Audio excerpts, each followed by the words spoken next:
Hello, my name is Lowell, pronouns he, him, and we are playing a second session of Kingdom, Fall of the Overlord, using a setup that I kind of built on a drama system pitch by Gareth Ryder Hanrahan from the original drama system books. Last time we played, we built our city, built our setting, built our characters, and we played out one of the crossroads.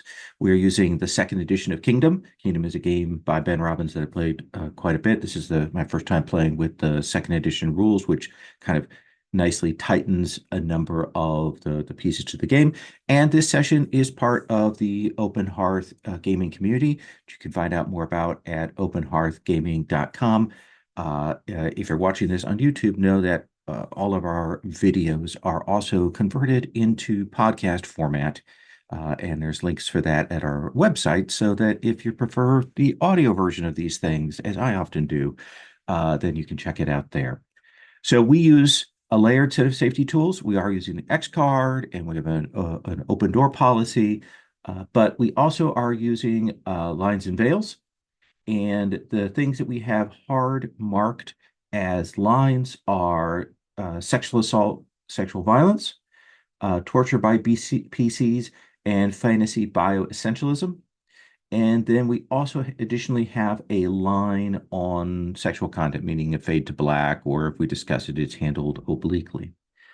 We set up our characters last time, so I'm going to have us go around and introduce who our characters are, kind of where they're at, and what their role is. And I will go ahead and start. I'm playing Skoa High Press, who is a bard of a kind who has come here with a plan. She comes from the far cold southern regions, where her particular brand of metal bard music is not as appreciated, and she's come here hoping to make a place.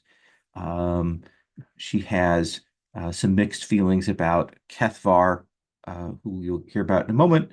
And the role I currently have is the perspective, which is the role that predicts consequences for the choices on the crossroads. Uh, Donna. Yeah, hi.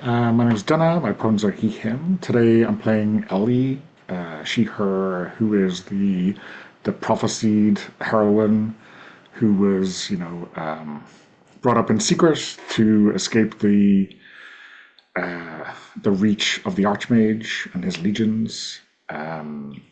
She finds herself running the show in the city somehow, inexplicably as a figurehead, and struggling with that a little, and is currently occupying the role of the power. So I guess getting to decide what happens at the end of the day.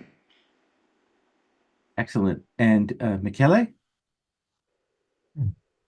Hi, I'm Michele, pronounce he, him, and I am playing Desiderius, who is a city official who used to work as a city official also during the Archmage reign.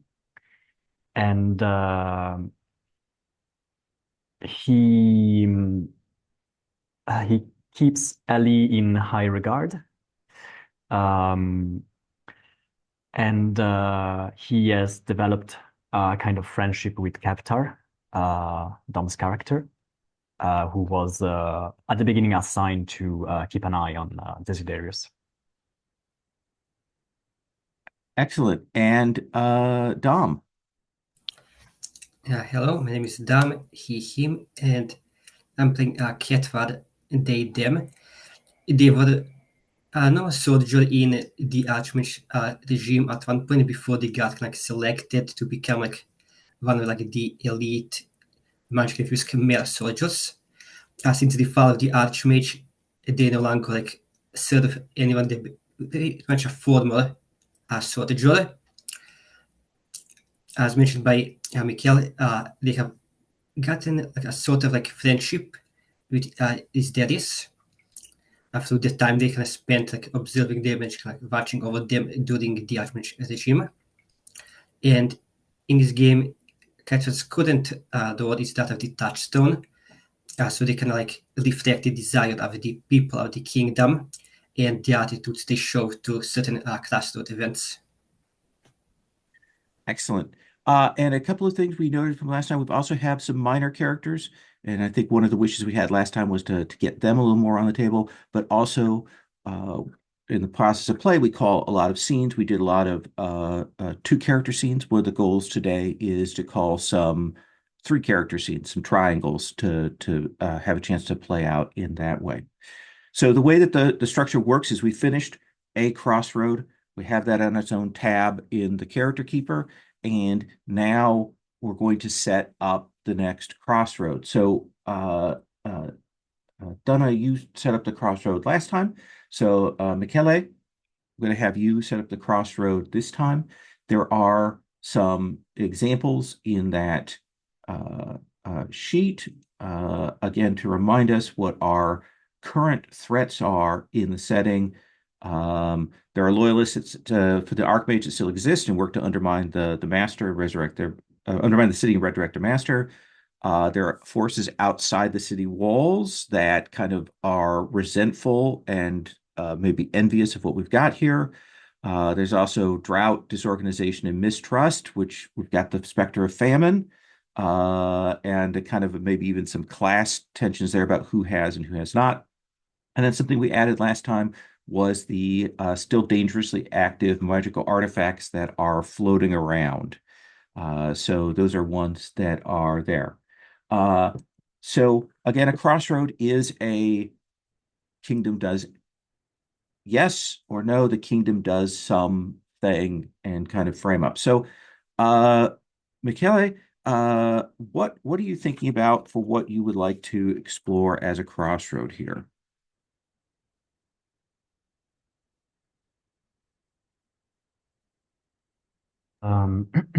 So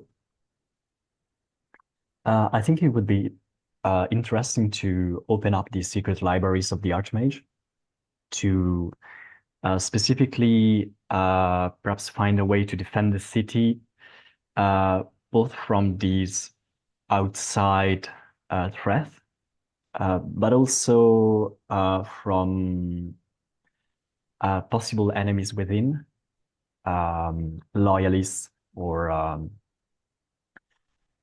yes, loyalists and people who still are with the Archmage.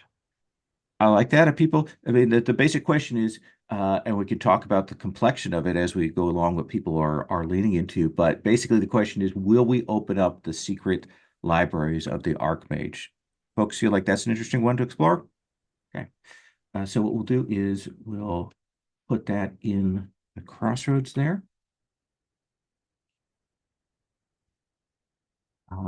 And Michele, how long after that last resolution do you think we're taking up? Are we taking up a few days, weeks, a little bit longer? What do you feel like for the connection?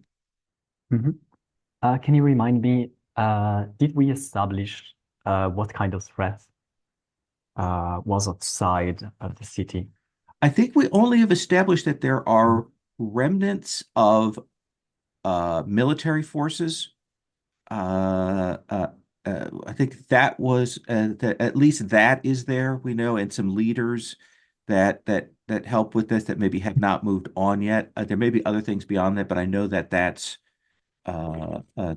who's at least who's out there. Right. I think some time has passed, at least a month, a couple of months. Enough time to have some disturbances within the city and without. And in the city, we might see police roundup, police things to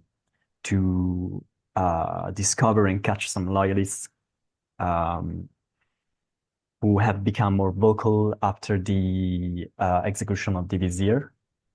And something also is cooking outside, and so the tension is rising, and we start to discuss what we can do to be more prepared in case of an attack to the city. So, for kind of painting the picture, do you imagine that this proposal to open up the secret library has it come sort of, has it just bubbled up and people are generally talking about it? Have there been multiple groups kind of proposing it? Has there been one voice that has kind of done this? Like, how do you imagine that this question has kind of been put out there, Desiderius?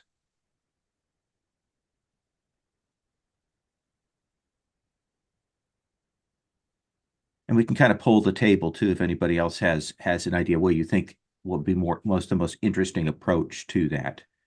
Donna, Dom. Do you think that there is some aspect or some omen that makes the lack of these artifacts that the vizier knew about, the lack of that evident and maybe a little bit dangerous, so we have to open it up and see if we can find a different way to solve it, or something like this? Oh yeah, what's a good like thing that has been seen of these magical artifacts either not working or sort of evil artifact floating around actually doing bad things? What are you thinking, Donna? I mean, my inclination is to keep things tight and have some kind of omen of the Archmage's return, you know. And maybe this is like feeding into the unrest, right? Okay. Maybe like people seeing markers or signs or ghostly portents kind of thing. Yeah, yeah. Signs and portents, that's always good. Okay. Dom, anything else you want to add to that picture?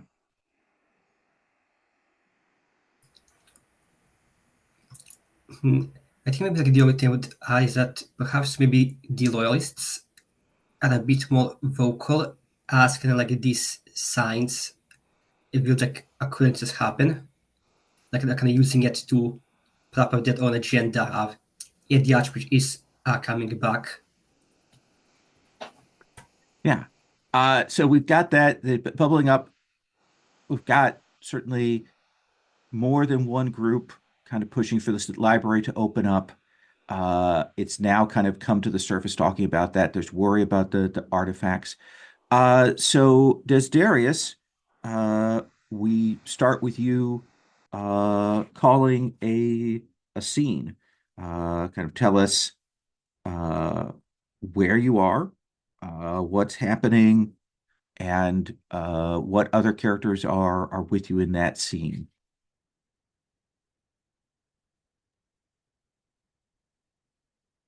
Okay. Let me check the locations real quick. Sure.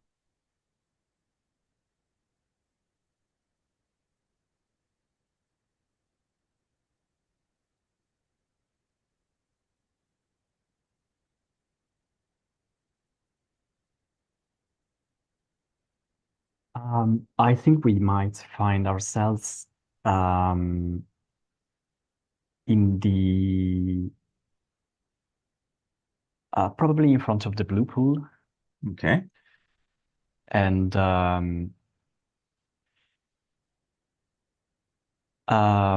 we have Ellie and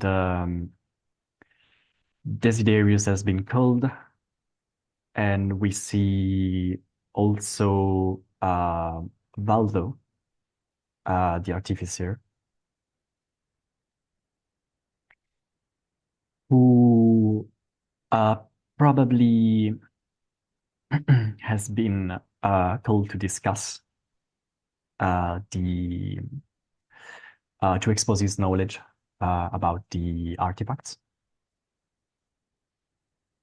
Okay.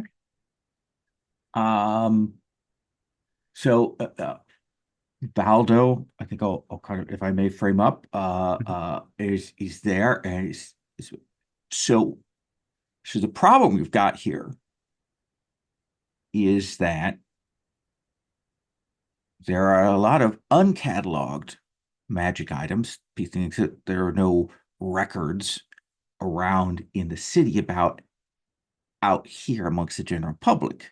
They may be in the secret library or might have been in the vizier's knowledge, but that's neither here nor there. But Lady Ellie, what has become clear to me is that there are a number of these artifacts that were definitely left in place by the Archmage as defenses, now disrupting the Archmage powers, destroying him, cutting his head off, whatever. Blessed be to you. Was a good thing and has certainly depowered a lot of things, but there are still some artifacts and relics, maybe even some that haven't woken up yet, that run the risk of causing problems in the city of various kinds. The Archmage had multiple generations to get his things in place here. Um, uh, so,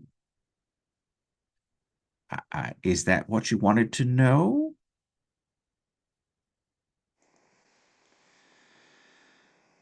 Yeah, I think Ellie is a little bit distracted and maybe a little bit uneasy in the pool room. There's something strange here that maybe she doesn't quite fully understand, and she kind of turns around to well, to both of you, but specifically to Valdo. Well, obviously, we have to identify them to destroy them. I presume destroying them is the best way to deal with them. But,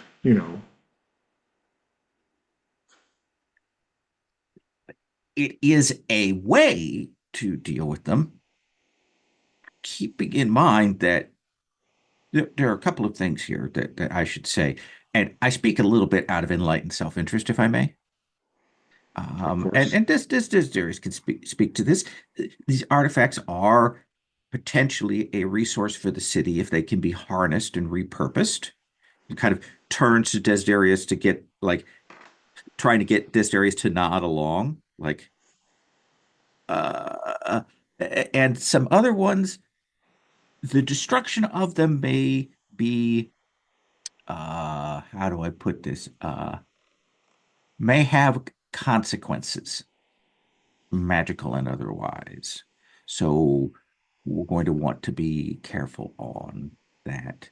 Um, there are some people who have other knowledge of these things that you may also wish to consult with. I would speak to Farak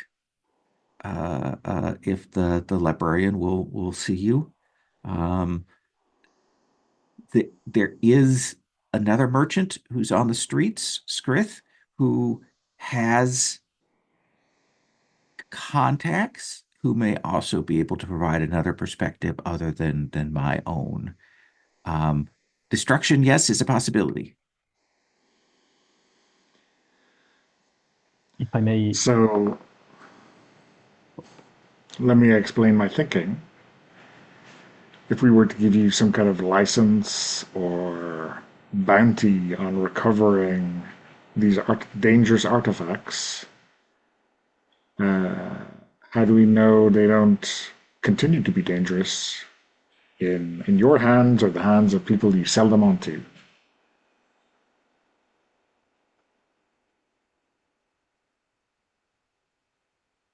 I,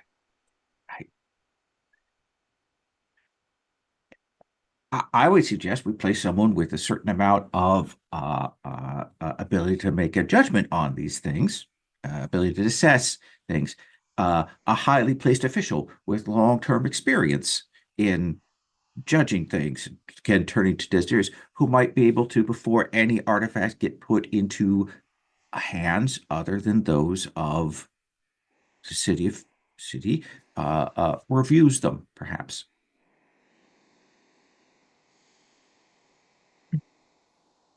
So, if I may, Lady Ellie, politic is also the art of carefulness. How can we be sure? How can we trust one person to know which artifacts can be destroyed, which one can we use without being corrupted ourselves? Um, honestly, I would say better to let these things rest underground or behind the library door, if the place has such things, such knowledge. If we tamper with dark magic, we might end up doing the Archmage game all over again. But I agree. There are other people we can talk to and have other opinions on the matter. I'm not sure whether to be shocked or impressed, Desiderius. I was positive you were going to suggest a committee, or a subcommittee on how to approach this. Um,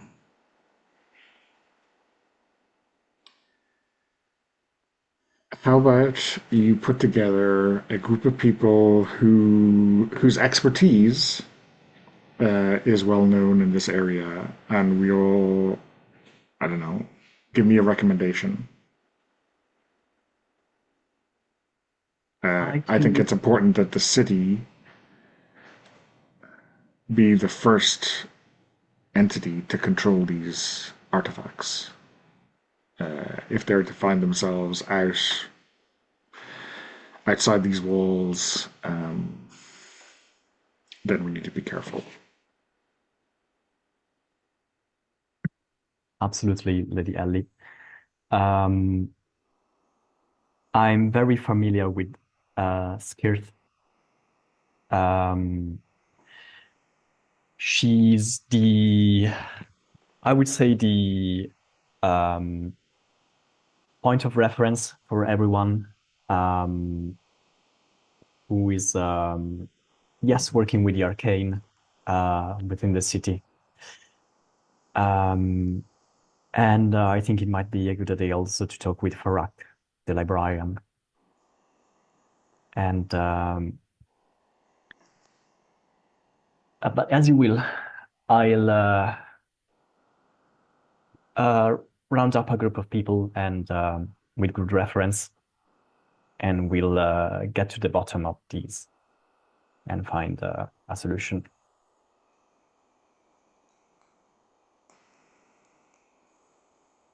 Does that feel like scene, maybe? Okay. Yeah. Yes. So uh, uh, at this point, even during the scene, people can use their powers as if there's anything prediction wise, or if the power wants to tell somebody to do something, those role powers could be used at this point. I don't know if anything came out yet, if we have a frame on that. I could make a prediction. Okay.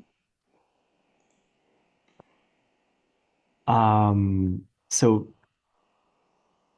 very broadly, I guess if we open the library doors, something evil will lure into the city. Okay.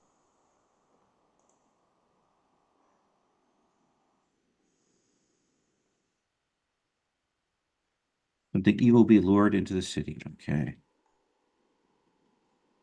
I don't know as I have a prediction quite yet. So I'm going to hold off on that. Yeah, what that.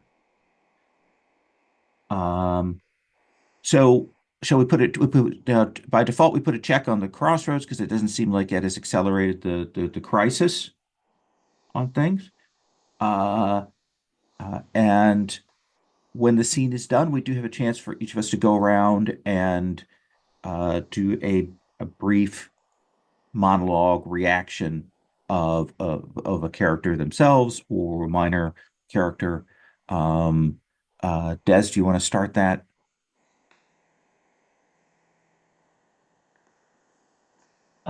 Yes. I guess we see Desiderius right on the job. So he's standing some of these people looking for I forget his name, looking for a skirt and Farak, and probably telling Valdo also to keep himself available and do not disappear. Absolutely. Kethvar, do you want to do a reaction for yourself or for your minor character?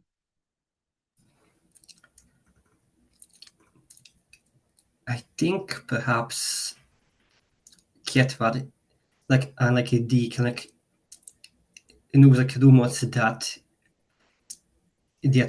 thinking about like, opening up the library.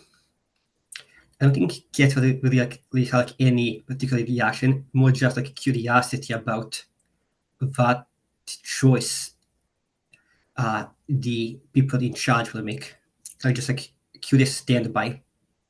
See what happens. Okay. I think I think we see Skoa in the market looking through documents and things, clearly on the trail, trying to find out, pick up the stories, trying to pull them together of what's going on with these artifacts out in the streets and trying to gauge that. And then Ellie? I think we get a shot of Farak going down a long hallway in the library, in the Hall of Silences, and I think maybe in that like very old-fashioned medieval library kind of sense, we have the a bench where the giant books are chained up, and we see them like unlock one book and disappear down the corridor to who knows where, essentially taking this one out of circulation Okay. just in case. And let me ask you this to how we're picturing this. We have Farak in the repositories of silences, and that's a library that we have connection or access to, but there's a deeper Archmage library that's still kind of locked up, right? Is that how we're picturing it? Um, I'm not sure. I know the kind of description that we had for the repository was like one of the few remaining libraries, so there obviously other ones. Okay. Um, and maybe, um, maybe like you said, maybe there's another library which was the Archmage's personal one, but maybe that tower is locked up because it's Okay. too dangerous to go into or something like that. Yeah. So saying the Archmage's library, like I think that's a good way to like describe that, and then the repositories, everything. Okay. I just wanted to frame that up for myself there. Uh Dom, uh, it's your turn to call a scene.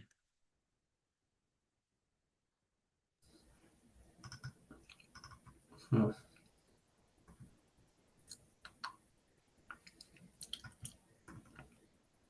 So, so I think maybe for the next scene, I'm thinking that the location could like be in the repository of silences. And in the scene, I kind of like want to see where Cat is going to be there because it is the repository. I'm thinking Fadak should be in the scene. And as for the third character, I'm thinking perhaps Oswald is there as well. Vetter also was sent there by this Darius to like fetch Farak for the kind of like little people to bring towards Ellie. Or not, I can like leave up to you, Mikhail. But I can like plug up the scene and Michael, and you can also kind of jump in if you also like ideas.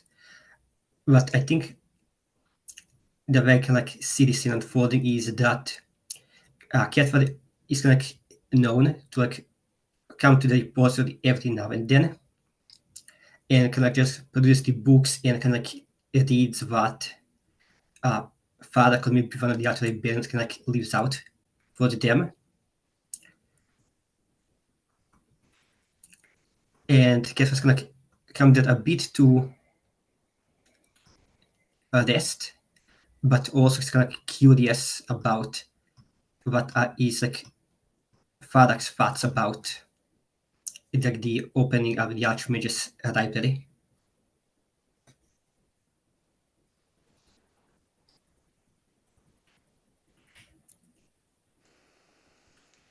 Where do you think Cathfar would find Farak? Is there a particular location at the library?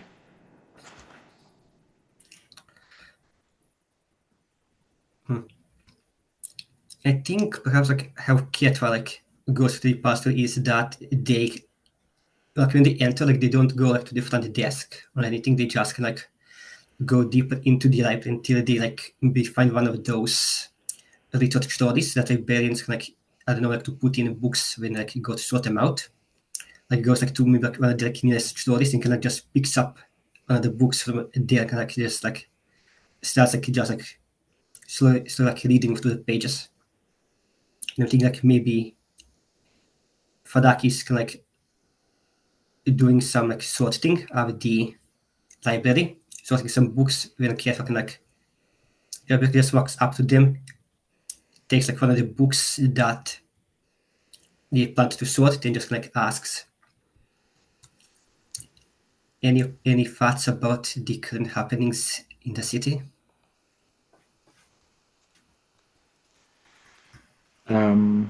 Yeah, so I think Farak is like almost ignoring your question, but maybe speaking to it in tangentially, and maybe is paying attention to the book you're reading or the passage you're reading, and say something like, "Oh, volume 7. I was curious how this one was left. There's rumored to be an 8th volume in the Archmage's Tower. I'm not sure if I can give that any credence, though." How do you feel about the prospect that we hear on the streets of your master's return, Cathfar?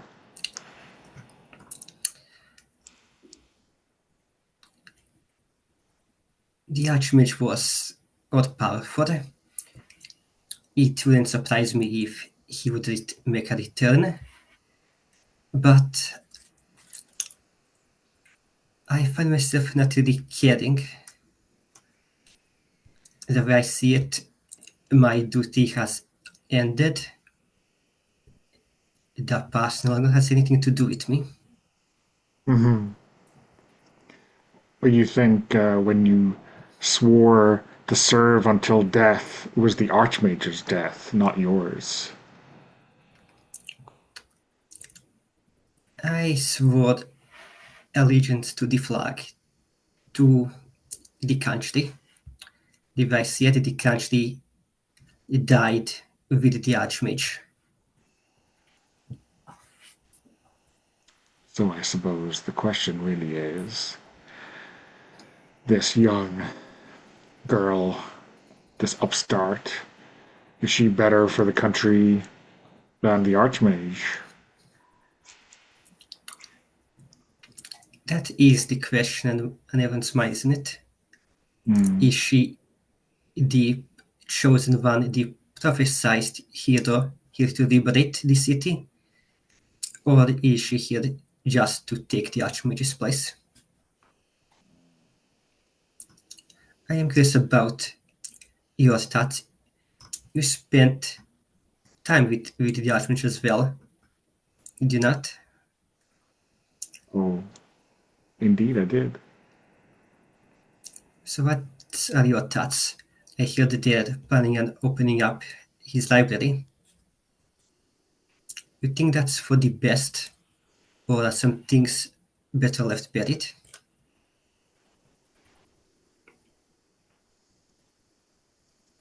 Well, when the Archmage arrived 113 years ago, I cancelled him to not step into that tower because it was dangerous. And I suspect I shall give the same advice to Ellie.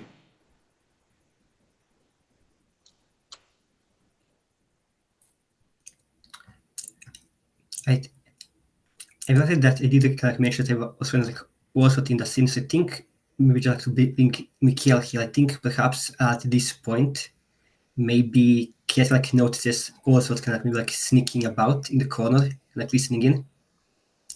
If that's okay with you, Mikhail, and just kind of goes out too. And what about you, dear Oswald? Yes. I think if it's okay with you, even better, you'll hear their voice answering, a non-spoken question, and they'll say, the Archmage hasn't left yet. The Archmage isn't dead yet. They still linger in the corridor of the palace, in the bedrooms, in the studios, in their books.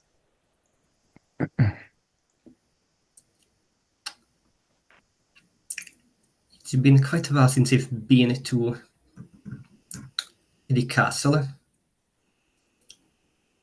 don't think I've like stepped foot in it after the day the Archmage fell. Does he still have such a strong presence there, as you say? Oh, indeed. Their body might have disappeared, but it's its presence, the things.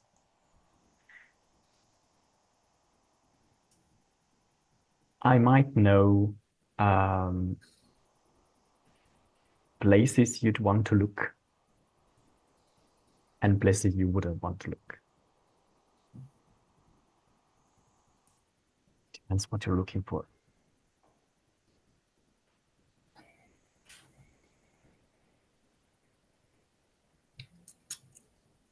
Are you suggesting that the soul still lingers?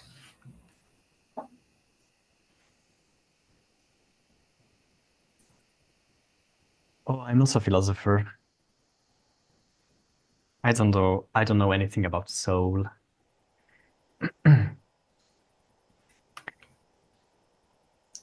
But I think I've seen a codex just like this one, and they caresses the book you were Farah were mentioning before, so the missing volume. Was that in the first bedroom or in the guest bedroom? My memory isn't what it used to be. But these are dangerous things. That's why no one has dared yet to clean those rooms in the palace and make them their own. And he's referencing to Ellie, probably.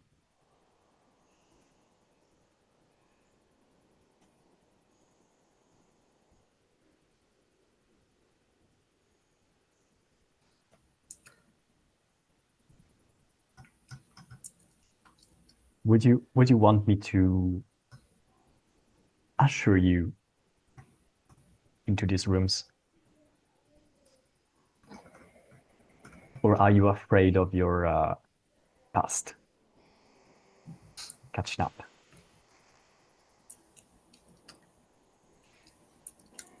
Okay, we can like give like a solemn look before going. You need to establish yourself as well. That place no longer has any place for the minute.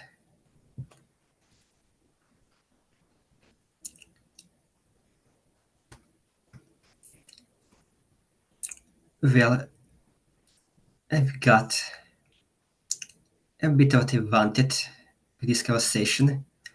I'll leave that to you to do some catching up of your own. And with that, Kate will make a scene exit, but I'm like more than happy if Oswald and Farak wanna maybe continue the conversation. I mean, I'm happy maybe to close on Farak just eyeing up that eighth volume, you know, and leave that as a mystery to be uncovered later on. Yes, um, I think that's more interesting to me than to go into more detail on it right now. Yes, absolutely. So, Cathvar, do you feel like we're going to put a check on the crossroads box on that? That's their default. Yeah, I think we could make a check because I don't believe we can like have. I'm not too familiar with Kingdom rules, but I'm not sure if we can have like both Ellie and Farak in the same scene, as they like both can played by Dana. So I did want to like use this opportunity to like maybe get like Farak's input, if perhaps Dana wanted Ellie to like have a scene with like other characters about this later on. Yeah. With the question of the minor and major characters, if that happens, you can hand your minor character off to another player to have them play the minor character if you want to play that out. Yeah, yeah, but this is the thing that because we did get like Farak's input on the library, that would classify as marking a crossroads. So we'll do that. We'll go around and we'll do those reaction shots, reaction scenes. Starting with you, Dom.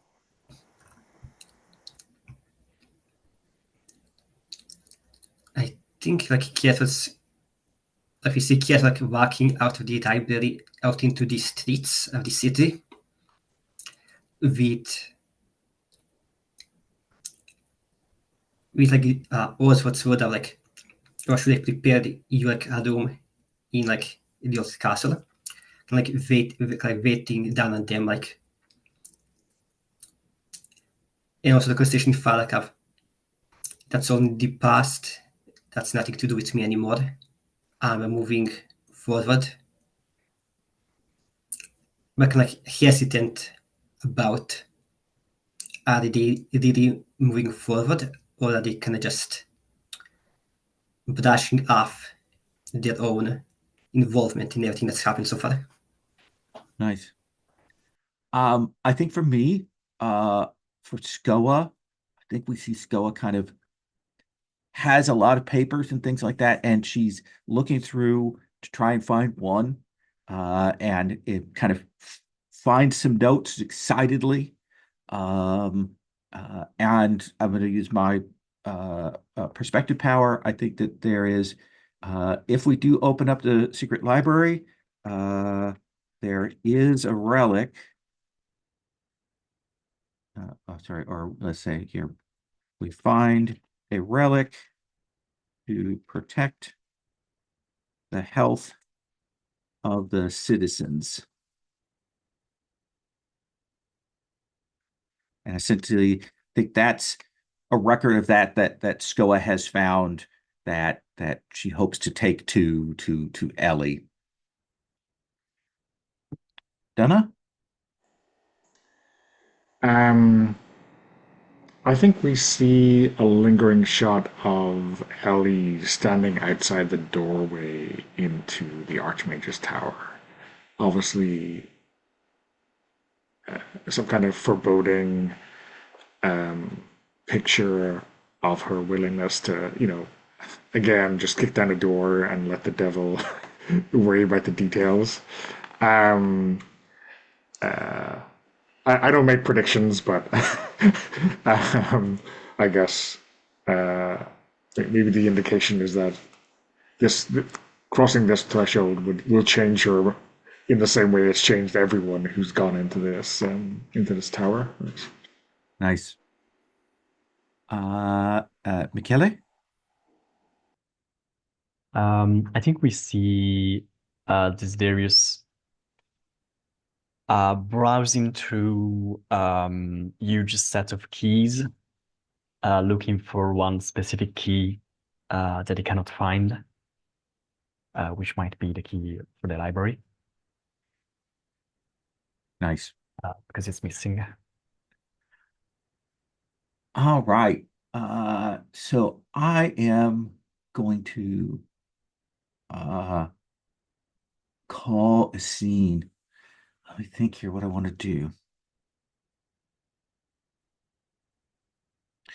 I think this is SCOA has kind of brokered an arrangement, a meeting, and I would like to imagine that maybe a little bit cloaked. Ellie has come to the theater. SCOA has brokered a deal, and maybe we'll get Scrith on stage for the first time with SCOA kind of introducing Scrith. Does that seem fair? That seems fair to me. And I like the idea. We haven't really described the theater, but I like it as kind of one of those a theater in the round, though there is a big stage in the middle and multiple different like seating things. And I think we're up in one of those. There are different faction places. There are probably repair people working on things. And I think we're kind of in a quiet corner. And Ellie, I think SCOA has just presented to you that there's rumors that there is an artifact in the Archmage's tower that deals with the health of the populace and is an old God chainer device that can be used to have fight off plagues and pestilence within the city itself. I'm very excited about that. But you'd also asked about meeting with someone who has the ear of the local populace regarding the city. So I have brought Master Scrith, who has been very useful to me, very, very useful, very, very helpful. I want to thank you again for all that you have provided to me. This is Lady Ellie.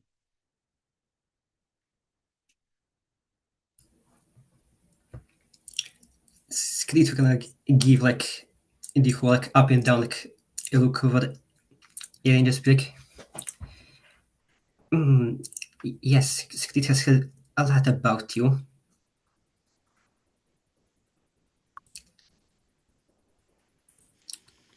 I just raise an eyebrow and smirk. Well, that is SCOA's approach to things. Information is power, yes. Lady Ellie, I know that you have some questions and concerns about opening the Archmage's library. Perhaps wanted other perspective, thoughts on things. So I thought that speaking with Master Scrith might be of assistance to you in making those choices. So, Squid, I understand you're a merchant. Yes, Script is the best merchant around.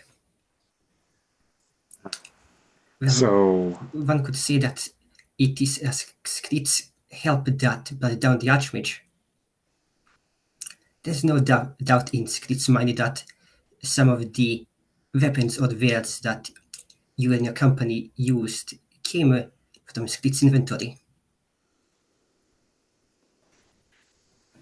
Doubtless. So my question really is, I mean, you like the city. It's where you keep your stuff, let's say. We wouldn't want anything to happen to the city or its people, right? No, that would be bad. Bad for business. Okay. So, I mean, what do you reckon these artifacts go refers to? Better where they lie, or better out in the open? Scritt thinks that the library should be opened. As you said, that these artifacts are just lying around, collecting dust, doing nothing, when we could use them ourselves. Imagine, they probably go for a pretty penny, wouldn't you agree? You've seen this city. It is ruined. We need to prop it up. We need to boost the economy. Well, I have two observations to make, and maybe Skoa has some insight. I do. I always do. Well, let me make my two observations first. Oh, please, please. One is, we don't know that these artifacts aren't currently operating. And if we open up the tower, we might break them. We might stop these things from working.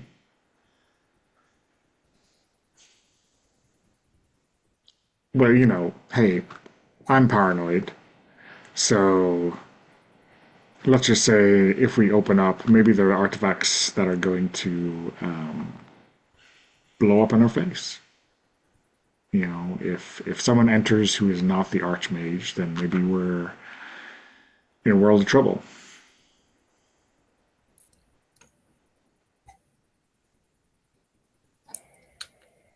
In its experience, it is there for artifacts to blow up. Does it happen sometimes? Yeah, sometimes, but rarely. That wasn't as reassuring as I think you could have put that.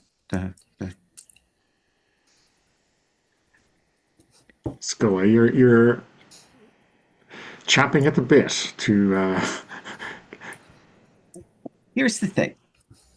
We know that the tower pre-exists the Archmage. We call it the Archmage Tower, but it is a thing that has existed. It is something that the Archmage used as a tool. And it is something that others beyond ourselves recognize. And I think the problem is, and here I'm going to use this point to make a prediction. If we don't open the tower, there are forces outside that will try to come in to open the tower themselves.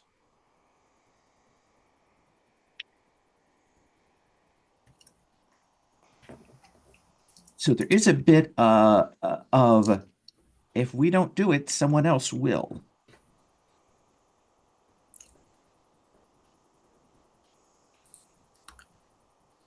That can be allowed to happen. The tower belongs to Scritt and friends.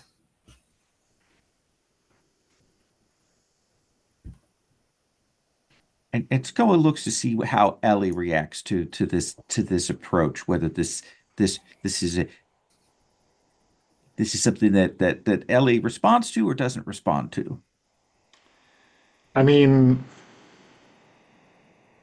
I think like the look in her face makes you think like she acknowledges the truth of it, but doesn't particularly like it, you know. And I think she like grimaces and says, that's what a lot of people hoped when they were living under the thumb of the Archmage. We don't have to do it, someone else will do it. I'm not sure which side I'm arguing on. I don't like the argument. Fair enough. Fair enough. I hope that I have forged fruitful contacts for you, lady. Well, maybe Squid can pass along some details on the artifacts they suspect are in there.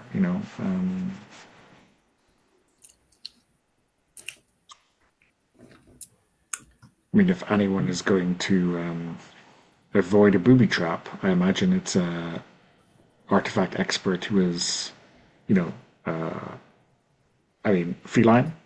I think that's fair to say. You're right to trust Screed. Screed has plundered many advents.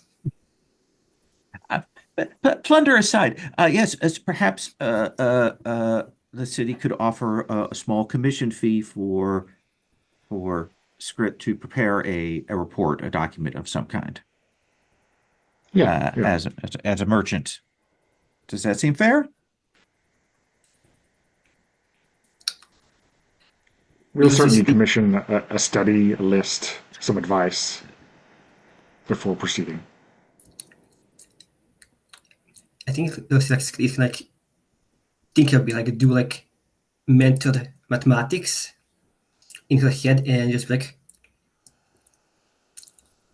yeah, that would be doable. Screed like this proposal. Good. Excellent. And I think this conversation was fruitful.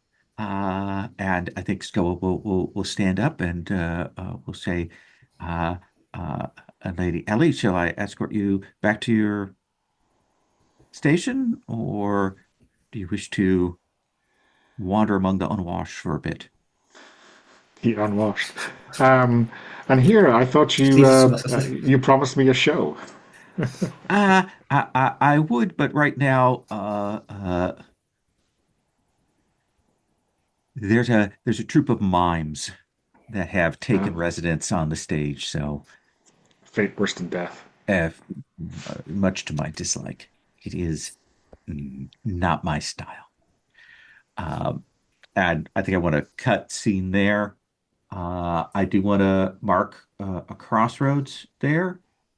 Um, and I do want to uh, do kind of a reaction shot uh, from Valdo, who is also kind of looking around and talking to people about the artifacts. And I think the more people that he talks with, um, it's clear that he's getting less and less happy, and that each time he looks at the Archmage's tower, like it looks more looming and darker, and he's beginning to worry that the Archmage's tower is some kind of trap for everyone, and his previous attitude is kind of changing. Donna, do you want to do reaction? Yeah, I wonder if we see Ellie um, stopping by in a barracks or somewhere where soldiers are hanging out, dicing their meager pay and all that kind of stuff. And she is sitting down on a bench with some old grizzled veterans who are sappers who maybe with her took another stronghold of the Archmage, months or even a year ago, and like they're comparing notes on what it was like storming that place, and we get a sense that her paranoia again. She's starting to believe that the Archmage is not quite dead enough, right? That is also a trap. Yeah. Nice. Michele? Yes, I was imagining after setting up the committee to work on this thing, we see Desiderius receiving a report from the secret police, and they're been investigating the loyalists still around. They have names, but most of the group is in the shadow. But they discovered that they too are looking for the artifacts, and some preoccupied shadow on Desiderius' face and fade. Nice. And Dom? I think reactions for Skrit's reaction will be that Skrit's like after the like unwashed masses comment from Squall, Skrit's like just sniffing her clothes like it's not that bad, is it? But from Ketvar, I don't think Ketvar's like did like hurt too much, but I think maybe it's like a small scene of like Ketvar just like walking like through the valleys like late at night with me like a shadow or two of maybe like of like the loyalists of like get like four more countrymen in the kind of just like looking at Ketvar, not saying anything, and Ketvar just like dismissing them as I don't care what you do, it's no longer has anything to do with me, and just like walks off as the shadows like disappear. Excellent. At some point, Kethvar, you're going to have to show us what the populace thinks about this whole Archmage Tower thing. I am waiting for the opportune moment. Uh, uh, uh, Donna, let's have you call the next scene. So I wonder if my inclination is to get all of our experts in a room together to hash out what they really think. And I'm happy. I'm not sure if it's allowed or acceptable. I'm not sure Ellie will be there. I imagine that the outcome of that meeting will just be reported to her separately. So maybe that would be a reaction shot from her. So I guess this would be. Oh God, is this all the secondary characters? That seems odd, but Could be Oswald or Desiderius managing the meeting. yeah, maybe there's Darius managing that meeting for all the other secondary characters. If that makes sense. Um, I think this would have to be in the Hall of Summons. You know, I mean, it's an official meeting. It's definitely like the main thrust of the administration right now. So yeah, I think it's. And maybe some of these people are not used to being here in an official capacity, right? It's not invited, at least.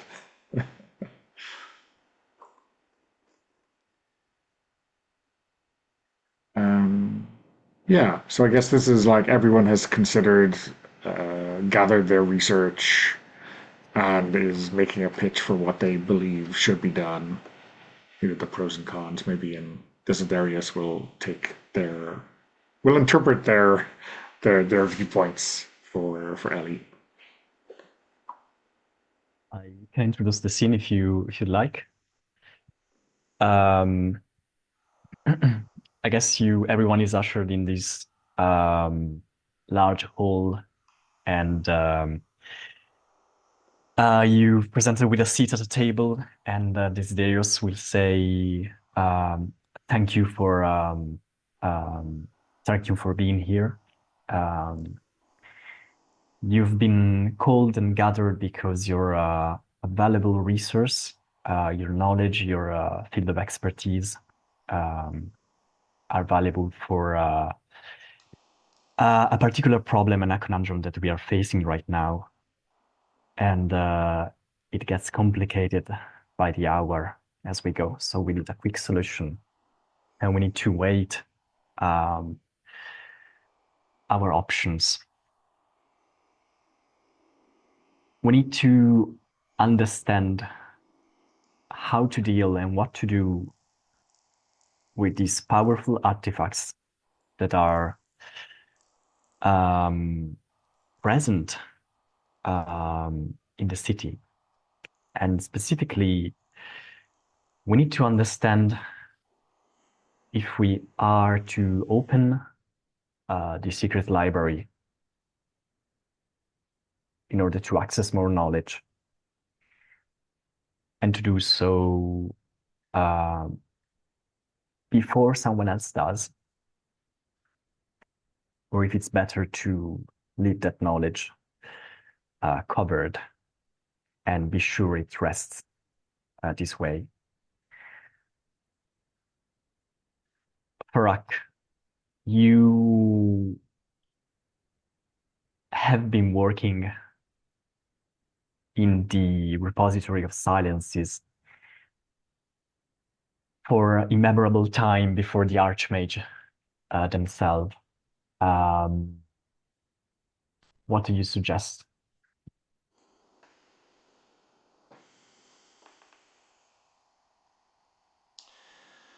Well, in my opinion, which some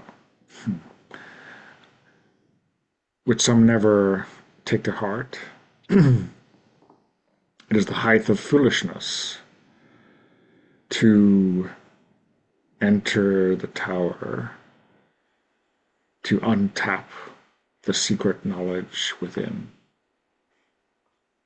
to let flow the power which has corrupted those entering the tower before us. On the other hand, they take out a tome from their robes.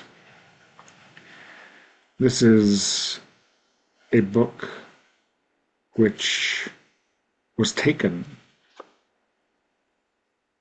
lately from the Archmage's bedroom in the tower. So, Desiderius, you say, if we do not act, others will act instead of us, but it would seem that looters and other people of low character are already doing such. And so it would seem foolish on our part to place our palms before our eyes and to pretend the horse hasn't already bolted. Hark, who would do such a thing? Skrit says that as she basically just like looks around, a bit nervous. Well, I don't like to point fingers. Do you have some knowledge? Skrit.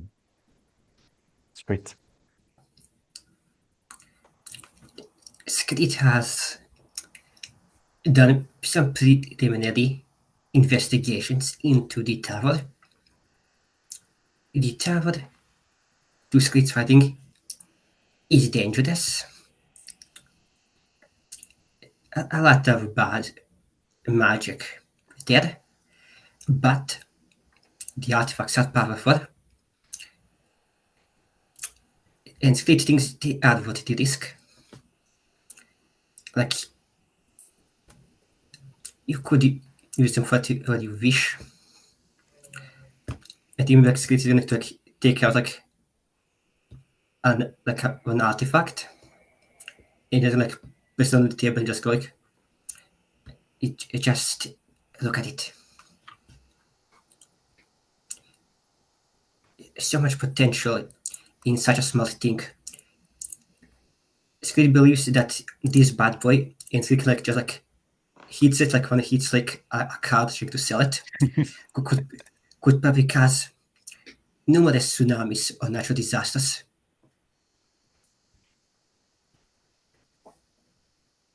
Please, we don't need a demonstration right now.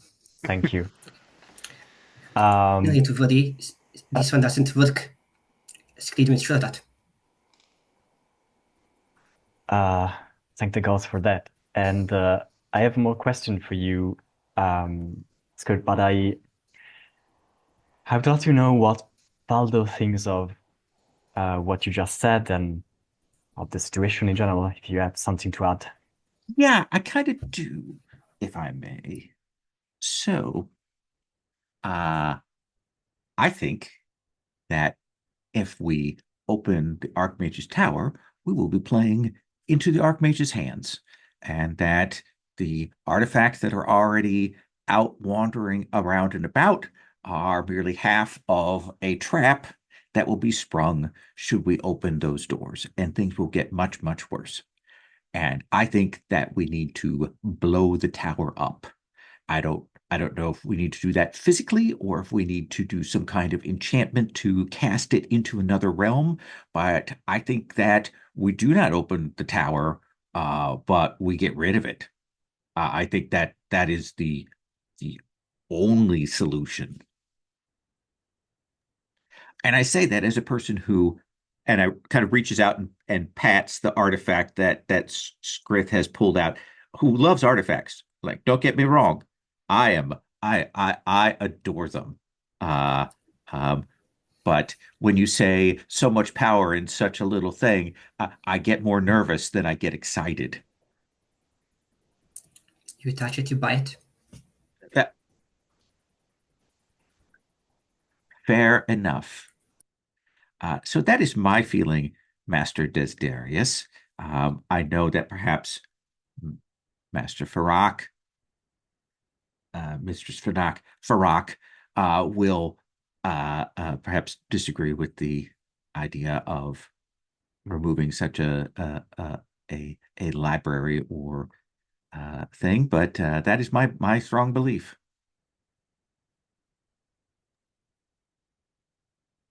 Um, Thank you, Master Baldo. You actually anticipate my question. So, could it be a viable option to seal the place up? To find a way to lock the place forever, to play it safe, I mean.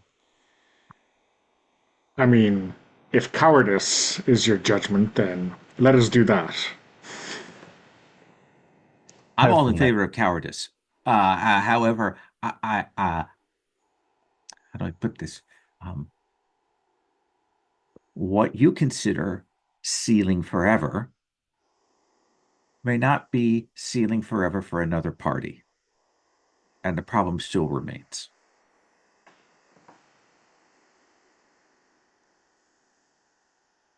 can I ask one more question to the lot of you? If we were to open the library, if we were to access the tower, how can we be sure to understand what we are facing and to use it in our best interest?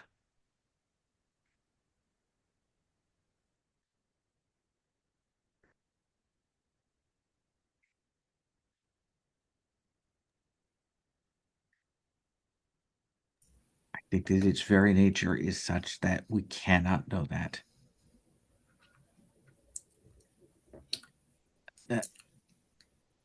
If you open it, then you must carefully manage who enters, who has access to it. And that presents a whole host of problems. Any management, regardless of the layers of bureaucracy, is, as we say, porous and full of holes. Screed volunteers for the position.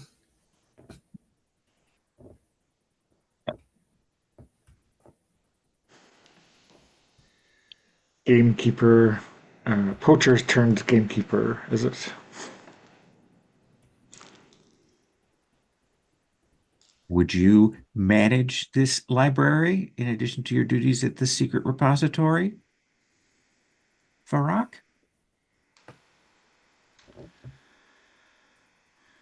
Well, if all of the other artifacts could be taken care of, I would gladly take in charge the scrolls and tomes, but that is not quite the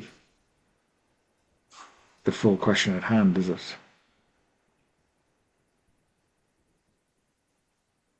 What do you think, Desdarius? I know you're supposed to be impartial, but you have the ear of Lady Ellie.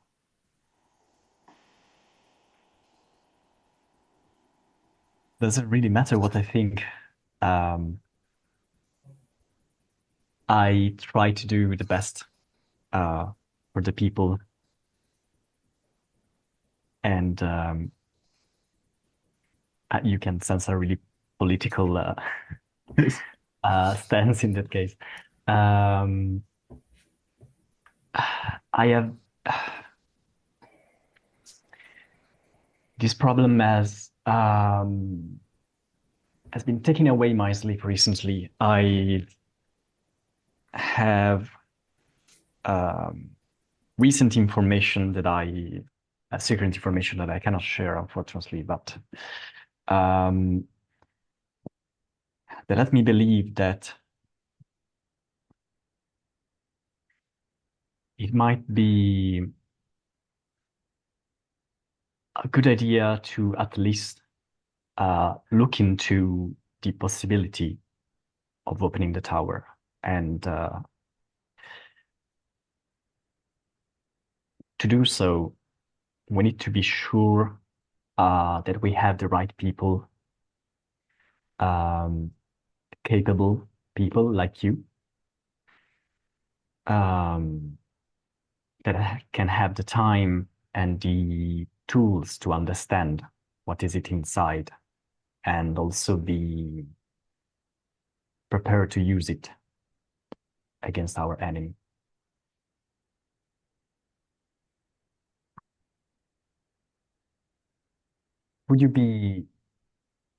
Would all of you be comfortable if that decision would come to pass, would be taken?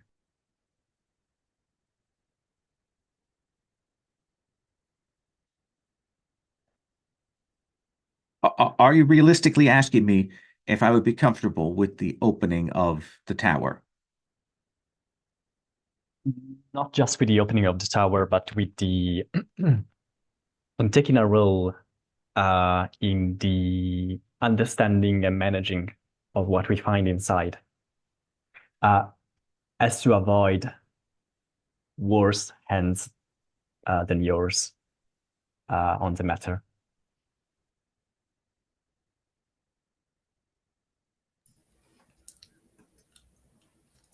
One does not harness the storm. One does not yoke the tsunami.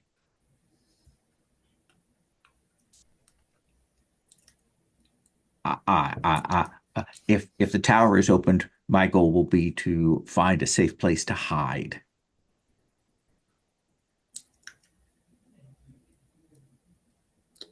Skrit will stand by your decision, young Desterius. And Skrit will gladly help with any management or quality assurance.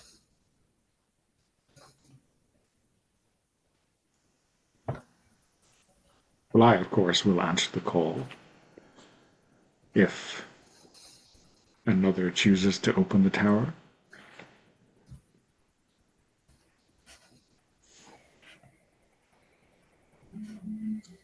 That's enough for me. Still, it's not a definite decision. One last thing I would like to know is you talk about the danger of opening the tower and you but you also talk about the danger of closing the tower, of closing it up.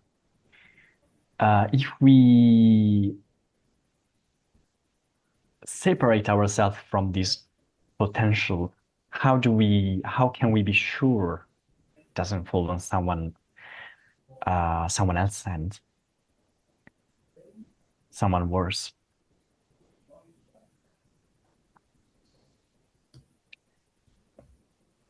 Total molecular disintegration is my vote. As I said before, I think blowing it to the next realm is a solution that solves all our problems. That is my feeling on that. And I think that there is no solution beyond that. But that is my opinion. Interesting take. If you like, this videos could turn the question to you as well, Frak and Skirt, and then if you want, we can close the scene. So how do we make sure if we close up the tower that no one accesses the tower?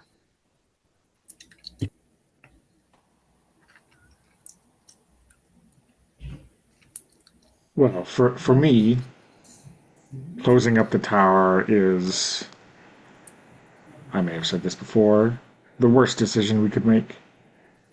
We must either remove it all from the equation, or use it.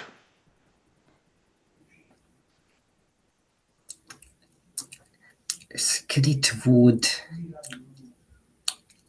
hire some people to just keep an eye on it 24/7.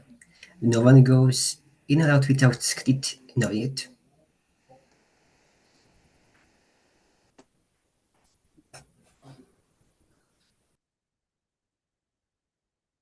Interesting. Very well. I think we'll need to refer to Lady Ellie in the end. So she has the burden of the decision. I like the way you put that, the burden there.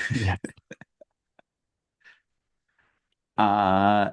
So reactions, Donna? So yeah, I think we see Ellie maybe just after Desiderius briefs her on the meeting and his opinions, but I think more to the point we see her like going through what is a suspected or a likely catalog of the artifacts still at large, and each one of them more dangerous and apocalyptic than the last.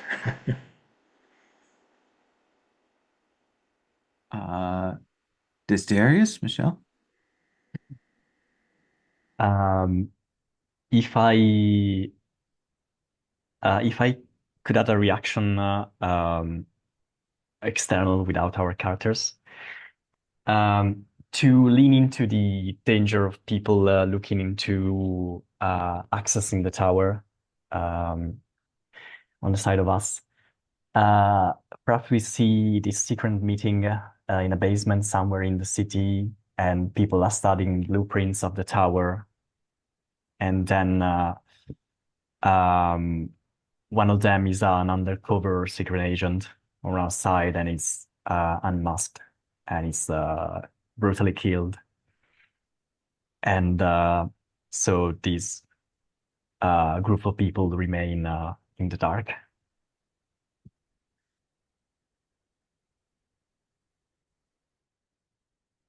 Dom? I think for Skrit, maybe like the only reaction is that perhaps as the meeting's adjourned, perhaps the group was like served like with some maybe like expensive like cups and like cutlery, like for the meeting, and the ones that were still to script are conveniently missing. Script kind of just shows out of the hall of summons. And but for Ketvar, I think we'll see a scene where Ketvar's kind of like near the Archmage's tower. He's like staring up at it. And I think perhaps before like the scene cuts, we get a little glimpse that the missing key that the stairs couldn't find is within Ketvar's possession. If that's all right with the rest of the table. Hmm? I like it. Uh, I think we see Skoa, and Skoa wants to open the tower. I think that's become clear. Um, but Skoa also realizes that uh, if we open the tower, the loyalists potentially gain an edge. That's my prediction there. And so I do think we see Skoa like quietly meeting with a couple of loyalists, maybe a couple of, not all, but a couple of people that we saw from Darius's meeting. And I think Skoa is listening to them, talking to them. And then I think Skoa thanks them, stands up, and runs them through with a blade. And clearly has decided that the best way to handle this thing is to start killing loyalists off, that we need to take a steady, solid hand with the situation. I would just like to take this moment to use my touchstone power. And I think perhaps the people that kind of up for opening the Archmage's tower, I think perhaps the people have spent too long underneath the Archmage's tower and like the threat of magic. And they saw like what Ellie and like the like revolutionary and liberating forces have done, and they believe that perhaps these people can like take the Archmage's magic and bring it under the Dracon's sword, use it like to usher in like a new golden age. So I think the people would be up for the opening of the tower. Nice. Uh, so Ellie, you've done a check of crossroads? I mean, it seems very straightforward to check a crossroads. I wonder if Skoa's impromptu gutting of a few loyalists might tip us towards crisis. I don't know. That's fair. It's up to you. Yeah. Um, the only thing I'm wondering is if timing wise, right, if we proceed at that kind of pace, this will be the crossroads, right, that we Yeah, probably end up with. I Yeah. think given the timing that we have, we may only get through the one crossroads today, I think. Yeah, yeah. Um, so yeah, I mean, I'm inclined to go crisis because I Okay. think that act in and of itself kind of might spur loyalists to accelerate whatever timetable they have, right? I like it. Which brings us back to Michele. Uh, but since we know we're going to have this as our single crossroads, let's take a break here. Let's take 10. We'll come back and we'll have you call the next scene. Does that sound reasonable for everybody? Okay. So take 10 and then we'll be back.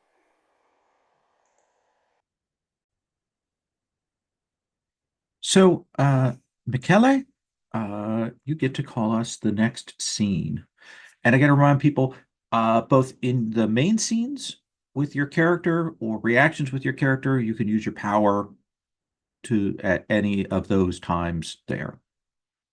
So, Michele. Mhm. Okay. Um, so I really like the choral scene that we had just now, and I'd like to do something similar. We are again at the Hall of Summons.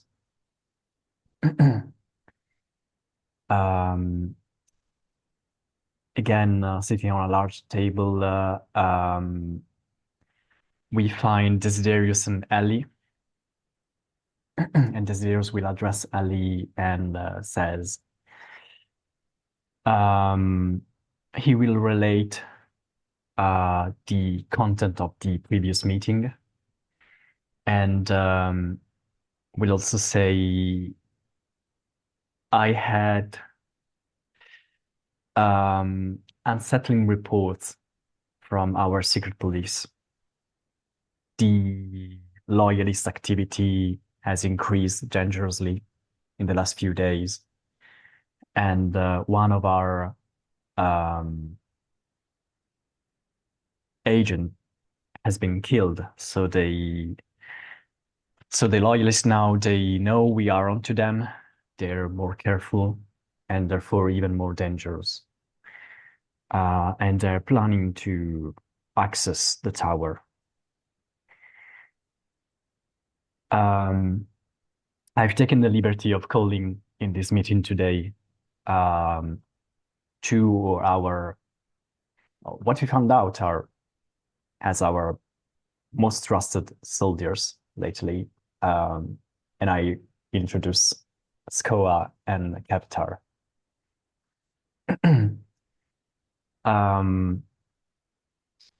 thank you, Lady Ellie, for accepting this meeting. What I would like to achieve today is to find resolute action against the loyalist, and perhaps discuss with you what shall we do with this tower. But most importantly, we need to make sure the loyalist threat is taken care of.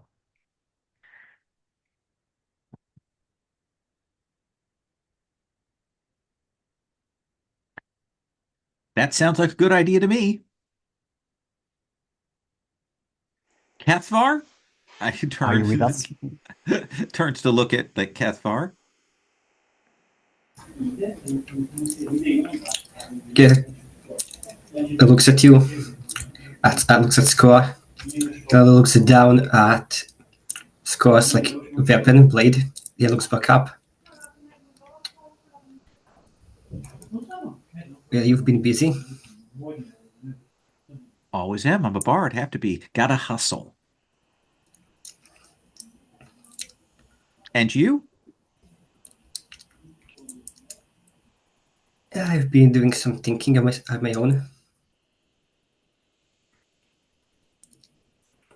I mean, each league why I was called in here for assistance. I think Desiderius wants you to pick a side.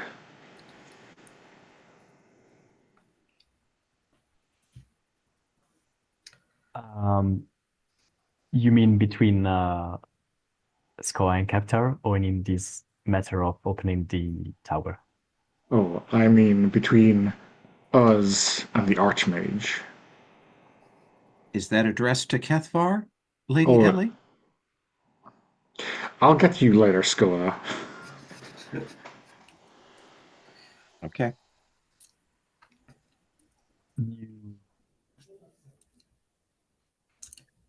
I don't believe that we've met in official capacity yet. Our chosen one.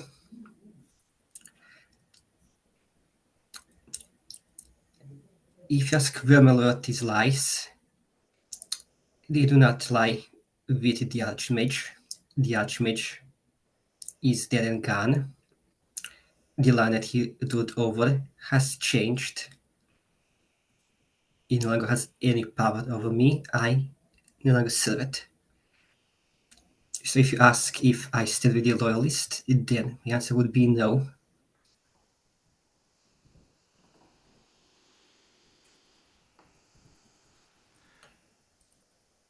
I mean, the general description of you was, chosen warrior, elite soldier, and so on. But that sounds like the answer I'd expect from Desiderius. Very political. That's not what I asked at all, Ketfar. I asked if you're with us or with the Archmage. I don't care if he's dead or gone. I don't care if you just want to be left alone. Are you standing with us, or let's make it simpler for you, or not?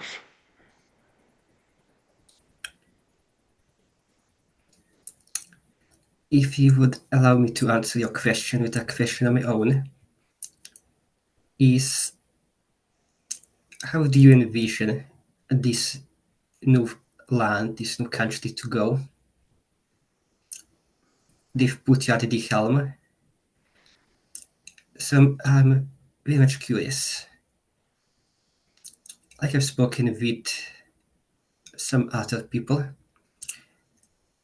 Are you doing this out of some sense of altruism, liberating the people, or do you just want to take the Archmage's place?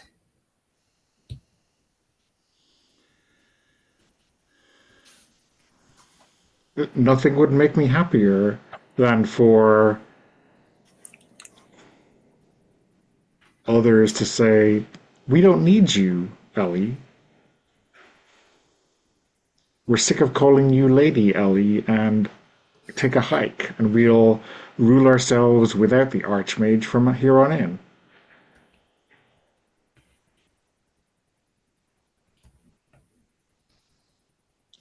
But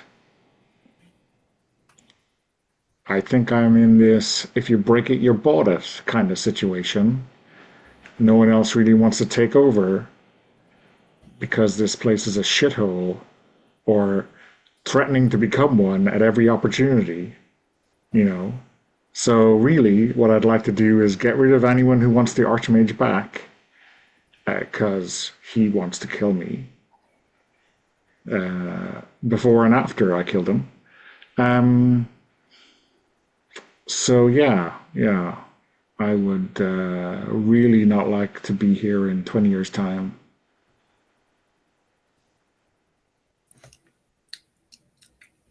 So if this threat you speak of is avoided, we get rid of the loyalists, we get rid of any other potential threat that looms against, and your plan is to then just walk away. Yeah, yeah.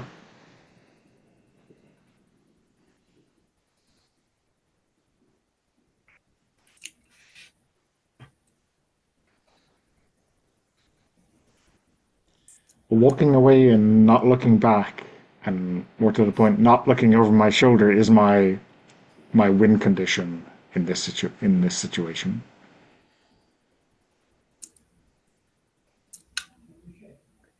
Would you not think about how your choices would affect this new land?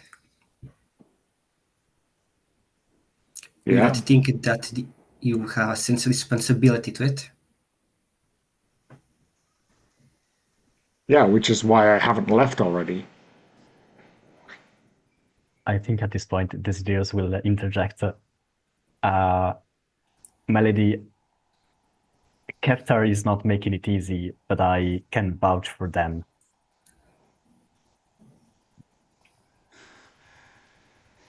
Yeah, well, sorry, Desiderius, but I'm interested in Catfar making a decision, not you vouching for him. Fair enough. I mean, it's very easy to, sit on a fence and just ask questions, but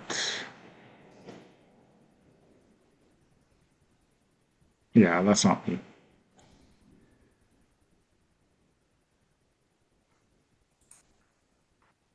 Skoa, We'll give Cathvar some time to think about their place in the city. Um, If I One may, of our trusted blades? Did I hear that right? um,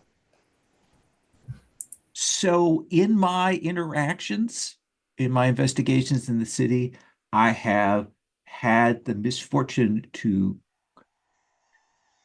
less than amicably cross paths with some of the loyalists.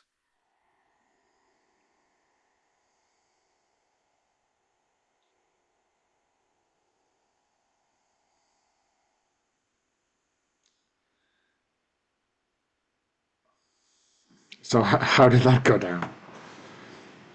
Not well for them. Not well for them. Uh, uh, but anything that needs to,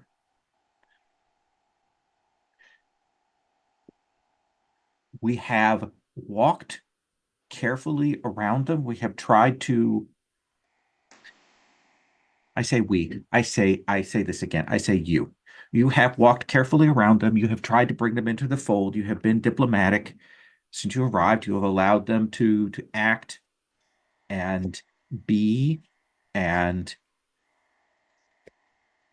you did not purge them along with the vizier.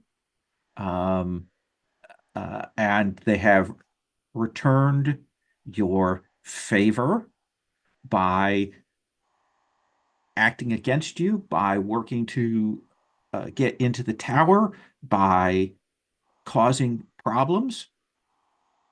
And I think that right now it is it is vital that we manage the situation. You say, I mean, here's the thing, that 20 years that you give is 20 years that you want to spend rebuilding this city, making it right. You're not, I know you enough, hero, that if you are asked to leave, you will leave. If the populace were to turn and say that, you would. But I also know that if the city needs you, you will stay, regardless of really your wishes in some ways.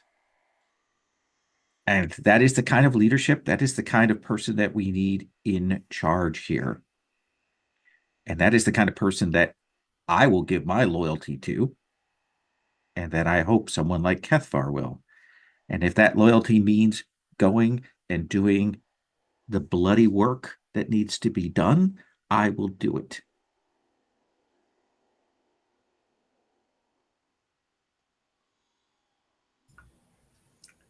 I think the circle can like change like maybe postures in the seat, can like looking more intently at Ellie, how she will answer this.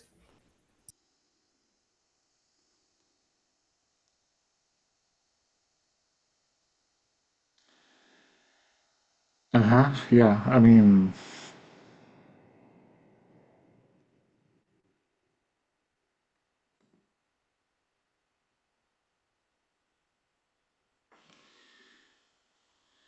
yeah, like I said, I'm still here, right? Uh, I don't see any other way forward for this city right now, but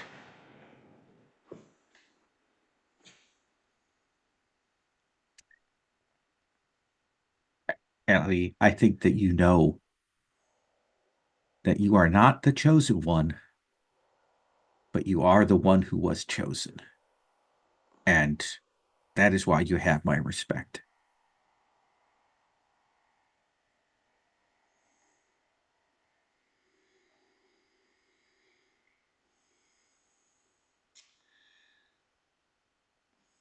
so let me explain my thinking on the way forward.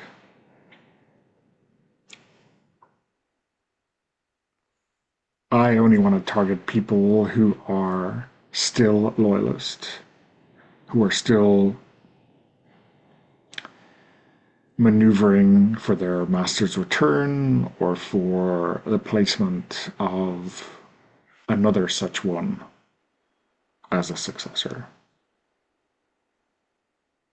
I'm not interested in people who went along to get along.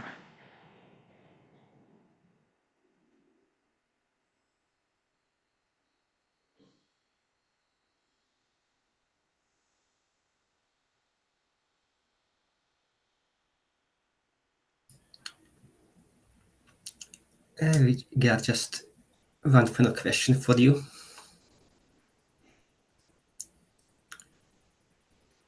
To me, it seems like you don't really like the position you were thrust into.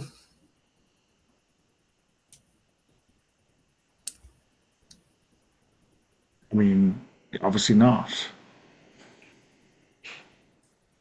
I mean, I was chosen and trained for one thing, and that thing is done. Do you regret it? Killing the Archmage. No. Following the path laid out for you. I mean, I could have said no.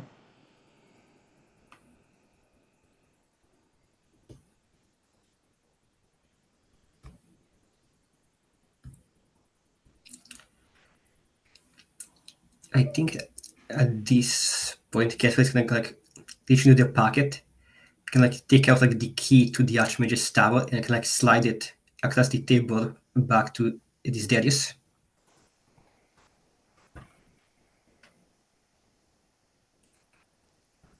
Sorry, the key of the Archmage Tower? Yes, Ah, the one that was interesting. missing. Yes.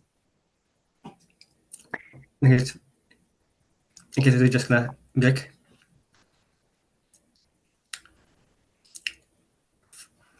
If you wish for it, my blade is yours, at least until this crisis is overcome.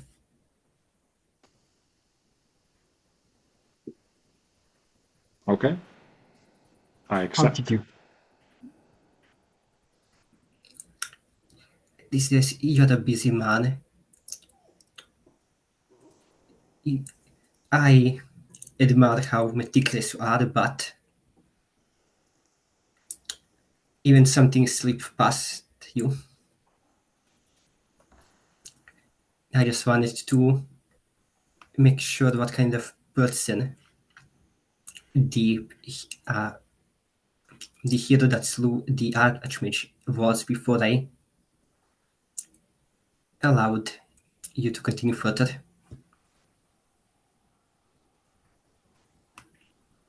So Desiderius was already upset because we weren't following the points of the meeting. And now you take out the key. He was that worried because it was missing. How is it that you are in possession of this?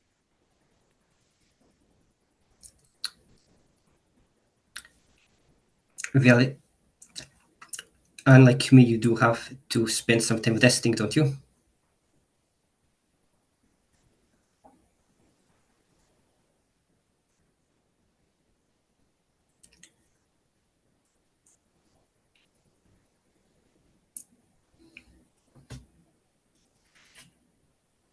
We were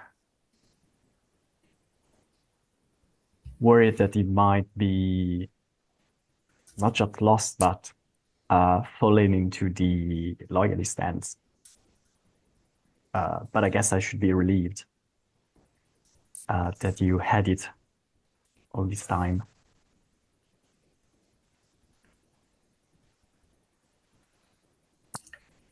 I'll make amends to you this Darius in time.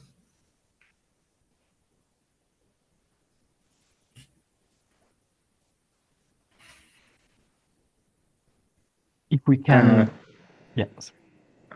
This is just Sorry, snatch the key. Darius. I think we ought to continue on our fruitful tangent, and maybe you can coordinate Skoa and Ketvar to plan some on still loyalist groups, and let's see if we can take care of that. Absolutely. I'll give you a decision about the tower when I have made one.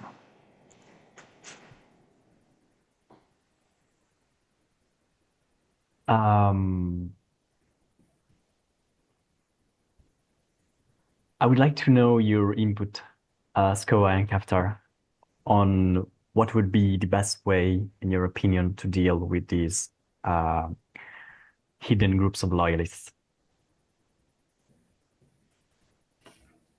I defer to Kesvar's expertise on loyalists.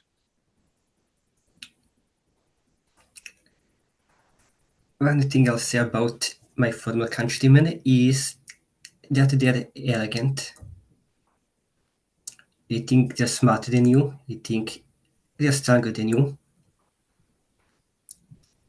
I think the best way is to walk into their trap.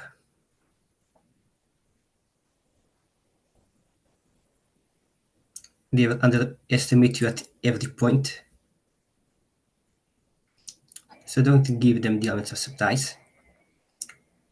Go right into it and then turn the tide against them.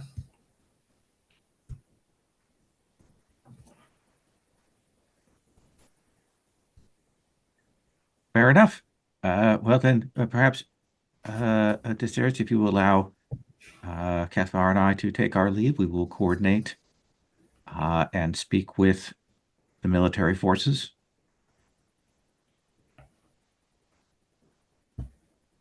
Absolutely. Lady Ellie? And Oh, sorry. Yeah. I mean, if you need bait, you can call on me. And Skoa will rise to leave. Does that feel like scene?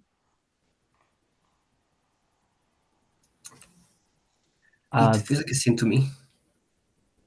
Go ahead, Yeah. Michael. Yes, there might be one thing that Desiderius, a small seed that can be planted. We had an interesting opinion in our last meeting, and I'm talking to Ellie from Baldo, the master artificer. His proposal was to blow up the tower entirely, which sounded crazy at the beginning, but it grew on me. And I was talking with the head of police, and they suggested to use it as a bait. Let the loyalists think they got the key, they accessed the tower, and then we blew all of them up.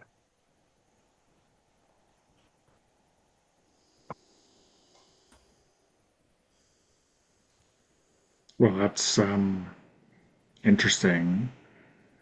Though, of course, the problem with putting cheese in a rat trap is the rat eats your cheese.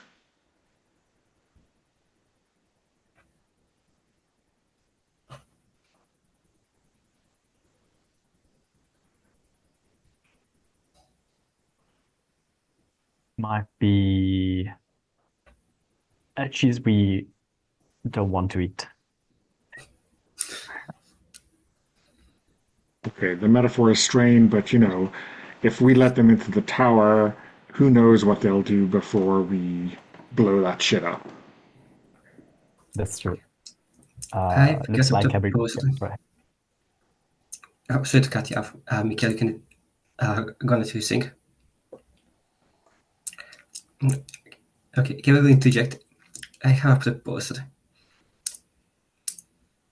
In that case, why not allow me to bring the key to the loyalists?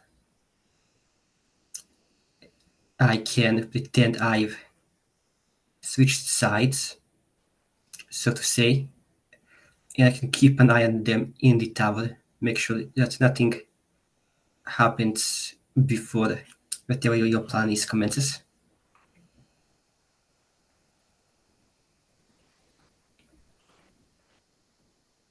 On a side note, I just wanted to introduce this crazy idea because it was fun. We don't have to follow it.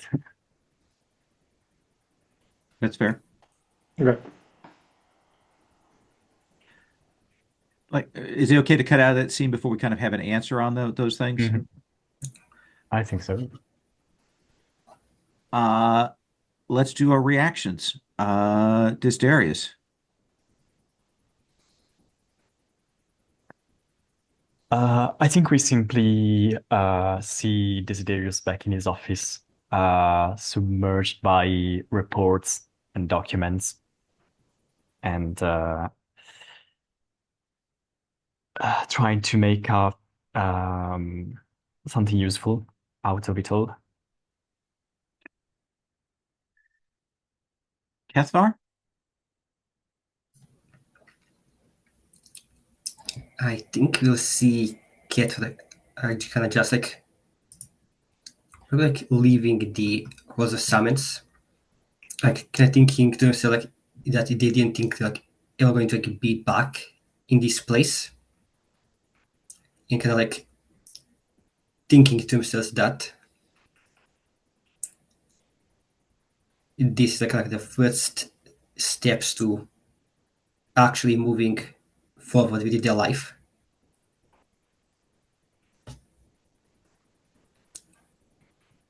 And I think we see Skoa kind of maybe a little more upbeat and excited. I think that Skoa is picturing the possibilities both of taking care of the loyalists, but as much as anything, opening the tower and the bounty that might provide for the city. Maybe blinded to the consequences a little bit, but certainly excited about that.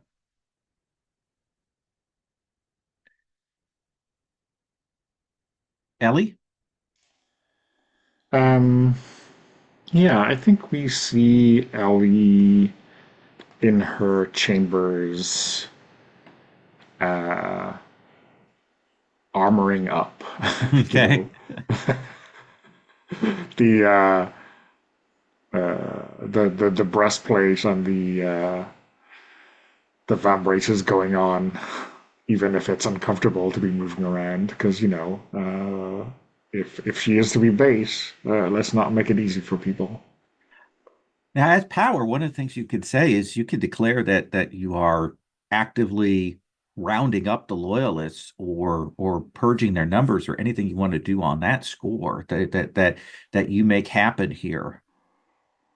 Yeah, I mean, I think though, I don't know if Dom wants to do that scene next, and I think it makes, Sure. um, I mean, from Ellie's point of view, like that has to be the first move, and Okay. also I think that's like a good place to see Ketfar really choose one side over the other, you know. Um, so I think it's definitely in the planning stage, right? And maybe there's some administrative stuff that she's doing to muster the troops or whatever, but no overt moves yet. Okay. Uh, so does Darius mark on the crossroads?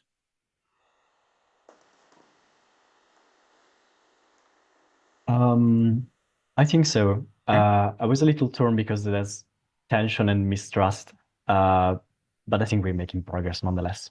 Okay. Dom, let's have you call the scene.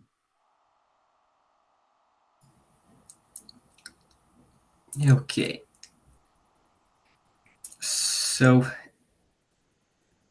you don't mention how you can like once like that this scene of like yes like getting like the starts to deal loyalists. So I think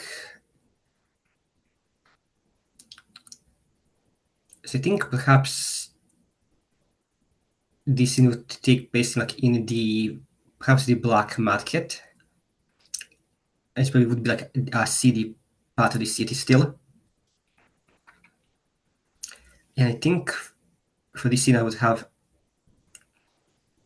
Ketvad, and he's kind of like my proposal is that maybe like to show the whole, hey, I'm on your side now.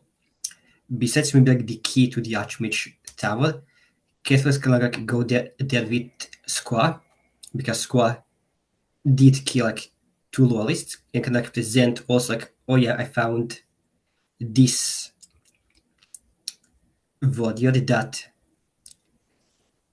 took action against us, kind of like as better incentive to like them to believe, oh yeah, we're on their side. If that's something that you are muted, lol. Are you Chewbaccaing me with like manacles or Basically. okay? I do want to check something. Like it's a fake key, right? We're not taking the real key to them, are we? This is a question Skoa would be asking, I think. Is this a question for Desiderius and how Cathfar might or might not convince him to give back the real key for this ruse, you know? I think that's fair. Unless, and there's maybe a question about the world and the key. Like, is it obvious that it is the key to the Archmage's Tower just by looking at it? You know, is it so famous or notable that if it was the fake one, it would be like, well, this isn't the real key, you know? I think it might be one of those legendary item that is well known, but we probably fashioned a fake one to use as a What rule. Valdo does, makes things. And the question is, do they fall for it or not? But yeah, risking the real one, perhaps not a good idea. Does that work for you, Cathbar? Yeah, that works for me. Okay. So Ketvad score, and I'm not really seeing too many possibilities for a third NPC, to be honest. Like, I don't think Ellie would be there. It would be a bit too chaotic if that were the case, and I don't think this Darius would also make too much sense. So I think perhaps maybe this will be like a 2-character scene. Sure. To like go against the Gdane. Do you think we take up before we go in or in the aftermath of the whole thing? Yeah, I was going to ask, do you think we should go like as go for the steps as we plan, or do we want to go like, or we already kind of earned this task and now we're kind of just like waiting for the demo to make their move at the tower, then we can just like have a scene before that. I like the idea of kind of leaving it open that we're still talking about the planning and maybe we can cut the scene on, you know, the loyalists opening the door kind of thing. Does that seem fair? Yeah, to me that seems fair. So I think that Scully say, I'm putting a lot of trust in you, Cathvar. We haven't known each other for that long, but when have I ever not been trustworthy? On my travels throughout the land before I came here, I saw other people who had been changed like yourself in many different ways. You seem to have come through remarkably well compared to others that I have seen. That's probably the difference between a capable mage such as the Archmage and I'm assuming to be fledglings. Oh no, these were changed by the Archmage.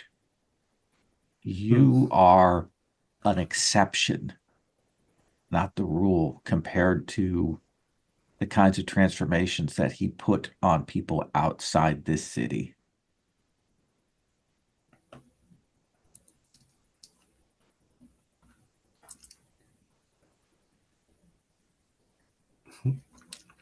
To be honest with you, I don't think I ever really been outside the city. Most of the adults that has been changed have been more or less like me, but that might be why we were kind of kept in the city and not sent out. Because you were a successful experiment?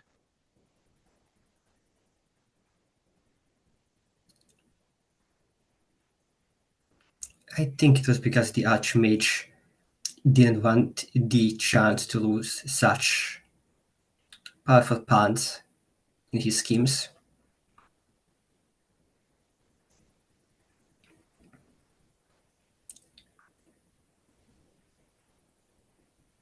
Are you happy with this? Do you want to be changed to something else? Do you want to be changed back?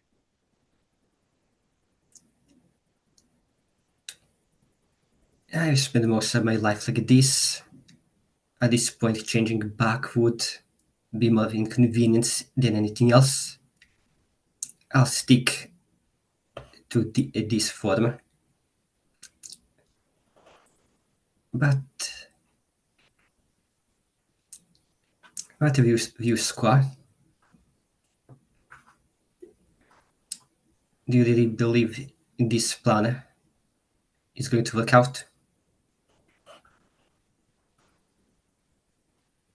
I have no idea. And that chaos is what I thrive on. Seeing what is going to happen and then telling the story of it afterwards. It is thunder and noise, and I'm looking forward to seeing what happens next. I'm surprised how you survived this long with such a lack of self-preservation. You are not alone in that assessment. There are others who have said that, and I myself believe that from time to time. So I'm putting my life in your hands. I'm going to charge you with something if I am doing this. Uh, an agreement here, if I may, I'll put to you. I'm going to do this, and I will do this willingly, and I will follow your plan. But if I die,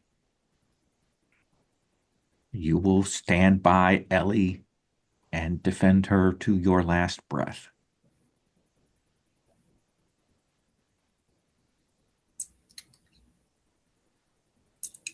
Are you serious about this? Absolutely. In that case, I will not take your resolve lightly. You got yourself a deal. But do not take this opportunity to make yourself a martyr. Oh, never. No, martyrs don't get to sing the songs, and I want to be singing the songs. In that case, let me make a proposition of my own.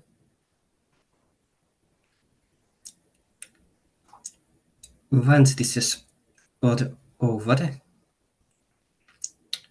I want front row seats. You shall have them.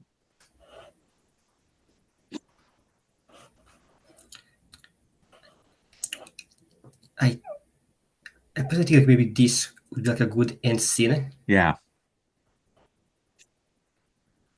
Do you want to mark crossroads on that? I'm not sure if that would or would not really contribute too much. I think it's fair, especially given the time that we have. Does the rest of the table agree with that? Yeah, I mean, I guess the question that was in my mind, right, is like how is Kethvar backing up what they said earlier, and that seems to be answered. Even if this scene immediately leads to bloodshed, it is probably more of a crossroads than a crisis for me. I agree. Okay, in that case, let's mark it as a crossroads. Okay. So get to the crossroad thing. We'll do that. There's a procedure here.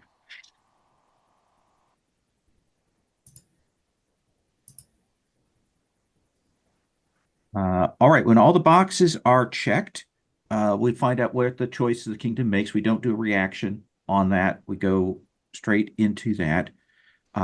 We review the crossroad, which is the question, do we open up the secret libraries of the Archmage or not? And the power gets to make the decision about what we do, and you can frame it any way you want.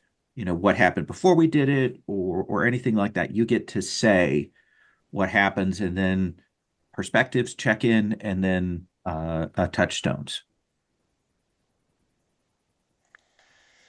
Um,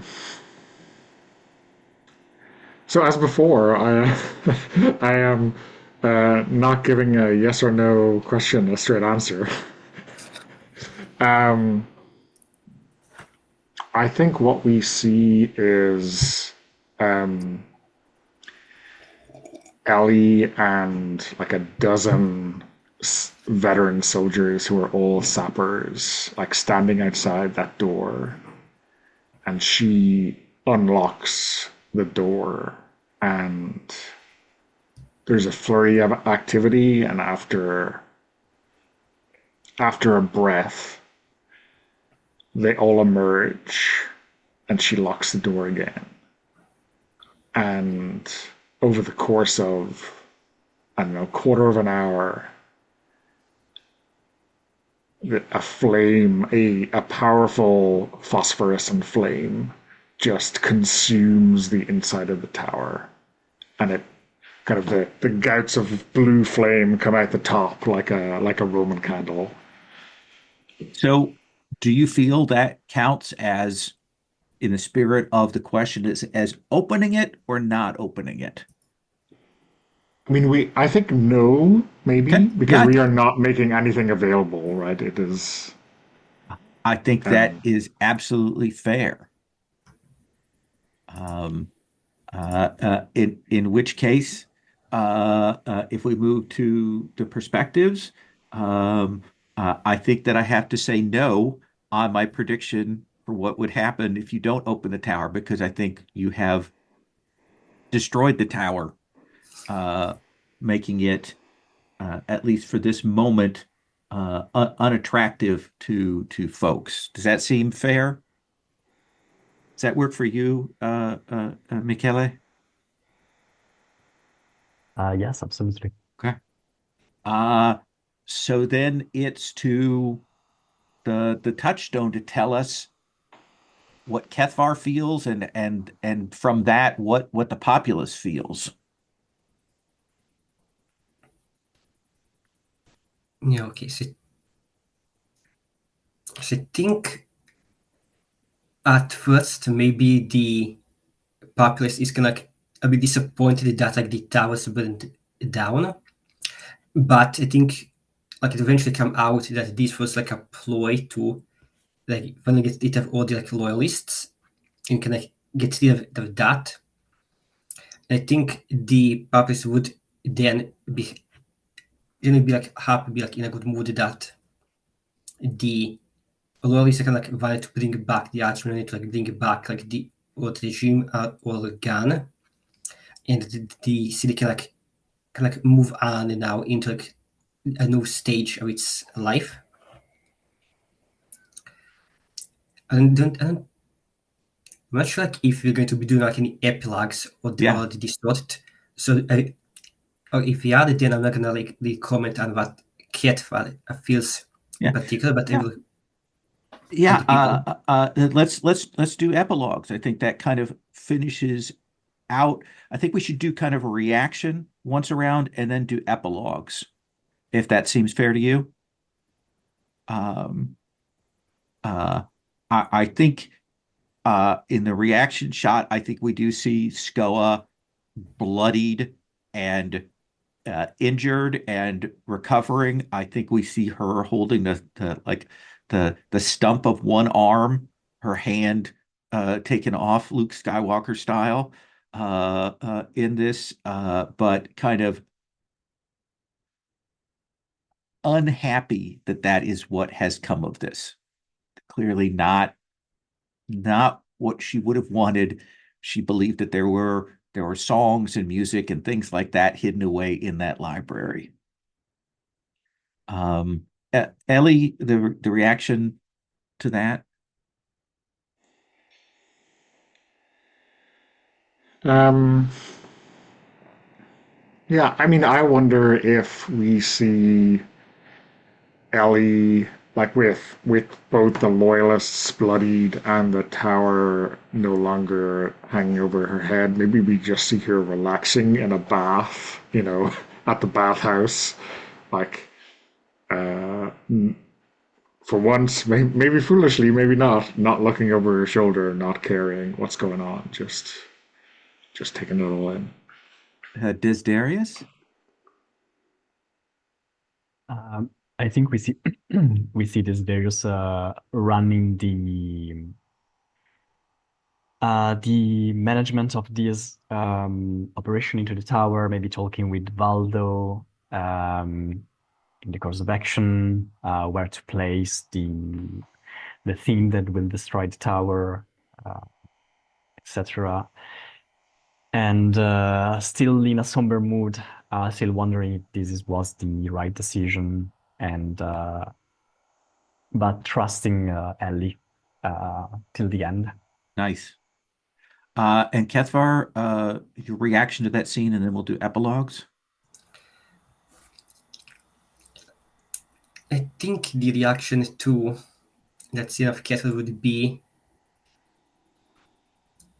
kind of like the aftermath of like the operation like in the Archmage's Tower. After like the it's tried to get rid of the duelists and the contents of the tower. I think we'll like just see Castle kind of like just like cleaning at their blade and kind of like pleased with themselves because as I kind of mentioned, didn't they weren't loyal to the Archmage per se, they were more loyal to the flag, more loyal to the country, and they believe disappeared after the Archmage fell and the country kind of changed hands. So kind of in like with kind of like calling the vizier a traitor, and that's like why they died during the execution, is to get for the loyalist were just like propping up like the carcass of the country, trying to like reclaim glory that would never come back. And Sukar is like pleased that it's all in memory now. Nice. So let's go to epilogues. I'm going to screen share so if anyone is watching this, uh, they can see our NPC pictures that we chose since we haven't shown those off here. And because when you screen share something with Zoom, it makes the video HD rather than SD. Very weird there. Um, so does anyone want to go first for epilogues? Then I will. Oh, sorry, I Oh, had an oh, idea. So oh, oh, good. Then let's start with you. okay. Um, so I think it's maybe 6 months or a year on, and we see Ellie like walking out of maybe of the gallows gate where there's been a big public display and there's been like a some kind of handover to a mixture of magnates and interested parties who are going to rule the city as some kind of council.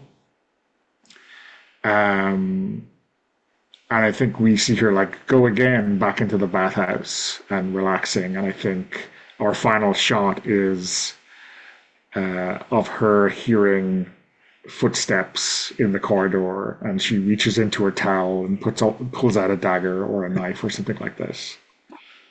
Oh, very nice. Uh, who would like to go next? I've got an idea. I think that what Cat was a plug. After the operation, I think Cat will kind of like realize that they do need to like make amends. They cannot really just wash away their involvement in the regime by just saying, "I was just following orders." So I think Cat will like gone to Resideris and perhaps Ellie and would have requested a child for themselves. So I think perhaps it's like a few months, maybe like a year later, and we see kids like in like a jail cell, just like serving out their sentence. I don't think they will be like sentenced to death, but they'll be sentenced to some time, and probably after that, some mandatory service. Nice. Darius? I think we see Desiderius coming back to everyday life of the public official. In the meantime, given the role that he has taken in this period of time, uh, he keeps leading and managing this sort of small committee, secret committee, who um, somehow runs the thing in the background. Might be good, might be bad. We don't know.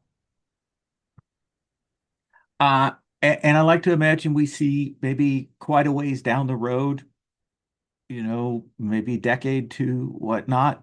I think we see the theater, those patched places now actually repaired, the place actually lit. And I think we see Skoa, magical prosthetic hand, heavy metal guitar,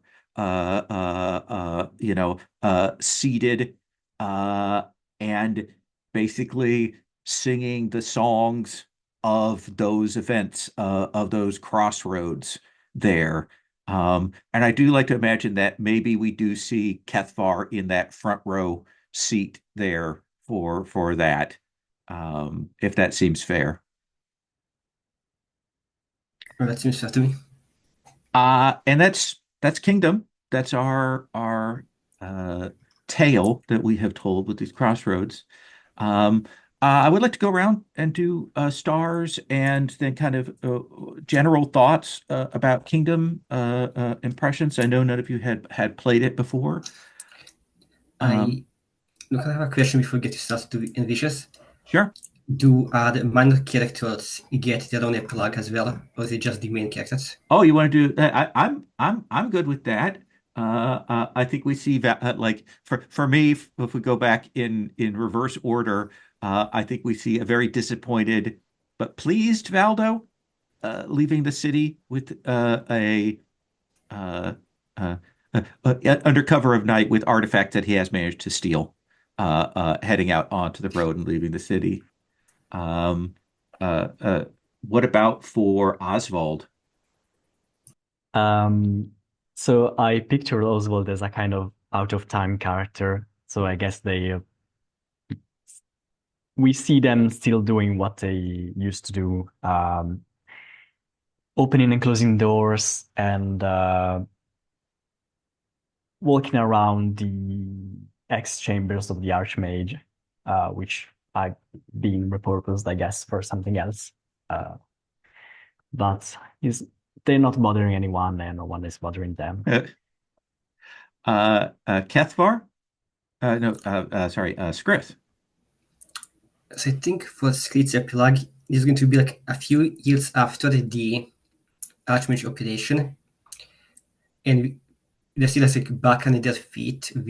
Everything's kind of being rebuilt, refurnished, and maybe like the grand university of the city is like restored fully back in business. And we see Skrit there just like teaching like a sort of political class. Somehow Skrit has moved from black market merchant to head of faculty at the like prestigious university. That tracks. And so Donna, you get the final word with Farak. Um, I think we see Farak in the library looking at the window as the tower gouts with flame. So that same day, and they are marking the catalog with a dozen new books or old books, long returned, which perhaps Oswald or perhaps Skrit had acquired for them in the hours or days before that fateful flame was lit. Nice. So Stars and Wishes. I'll start. Like I really enjoyed this. I like Kingdom a lot. But I really like these characters. I was glad we were able to get some triangle scenes. I thought those were really fun. I was also glad to see the minor characters. There's a really strong breadth of character types across the eight roles that we had. Even I mean, Skrith and Volder are a little close, but very different in tone and feel. So I really like that. I like the scenes that people called. At one of the things I like is sometimes when you play Kingdom, people will go overboard on their reactions. Will like, but I thought everybody kept those really tight and fun and strong, clear monologues. So those are my sort of stars. Who'd like to go next? Um, I can go. Okay. Um, yeah, for stars, I really enjoyed this, and these times in this session we started off really the characters uh, already established and very connected to one another. So it was really interesting to see this developing. And for that matter, I really loved the choral scenes that we had all together because it was really about uh, discussing a problem and brainstorming ideas, but also revealing a relationship between the characters. And it's really interesting also to see the direction that it can take from a simple threat, a simple crossroad. Um, so yeah, it was really interesting. Awesome. Awesome. Uh, uh, Dom? Donna? Yeah, yeah. I think I mean for me, like the everyone has kind of said my stars. I really enjoyed those like the scenes where we were all in there together and all um, embodying and arguing for those characters' point of view, which we're all valid and important and I think quite influential.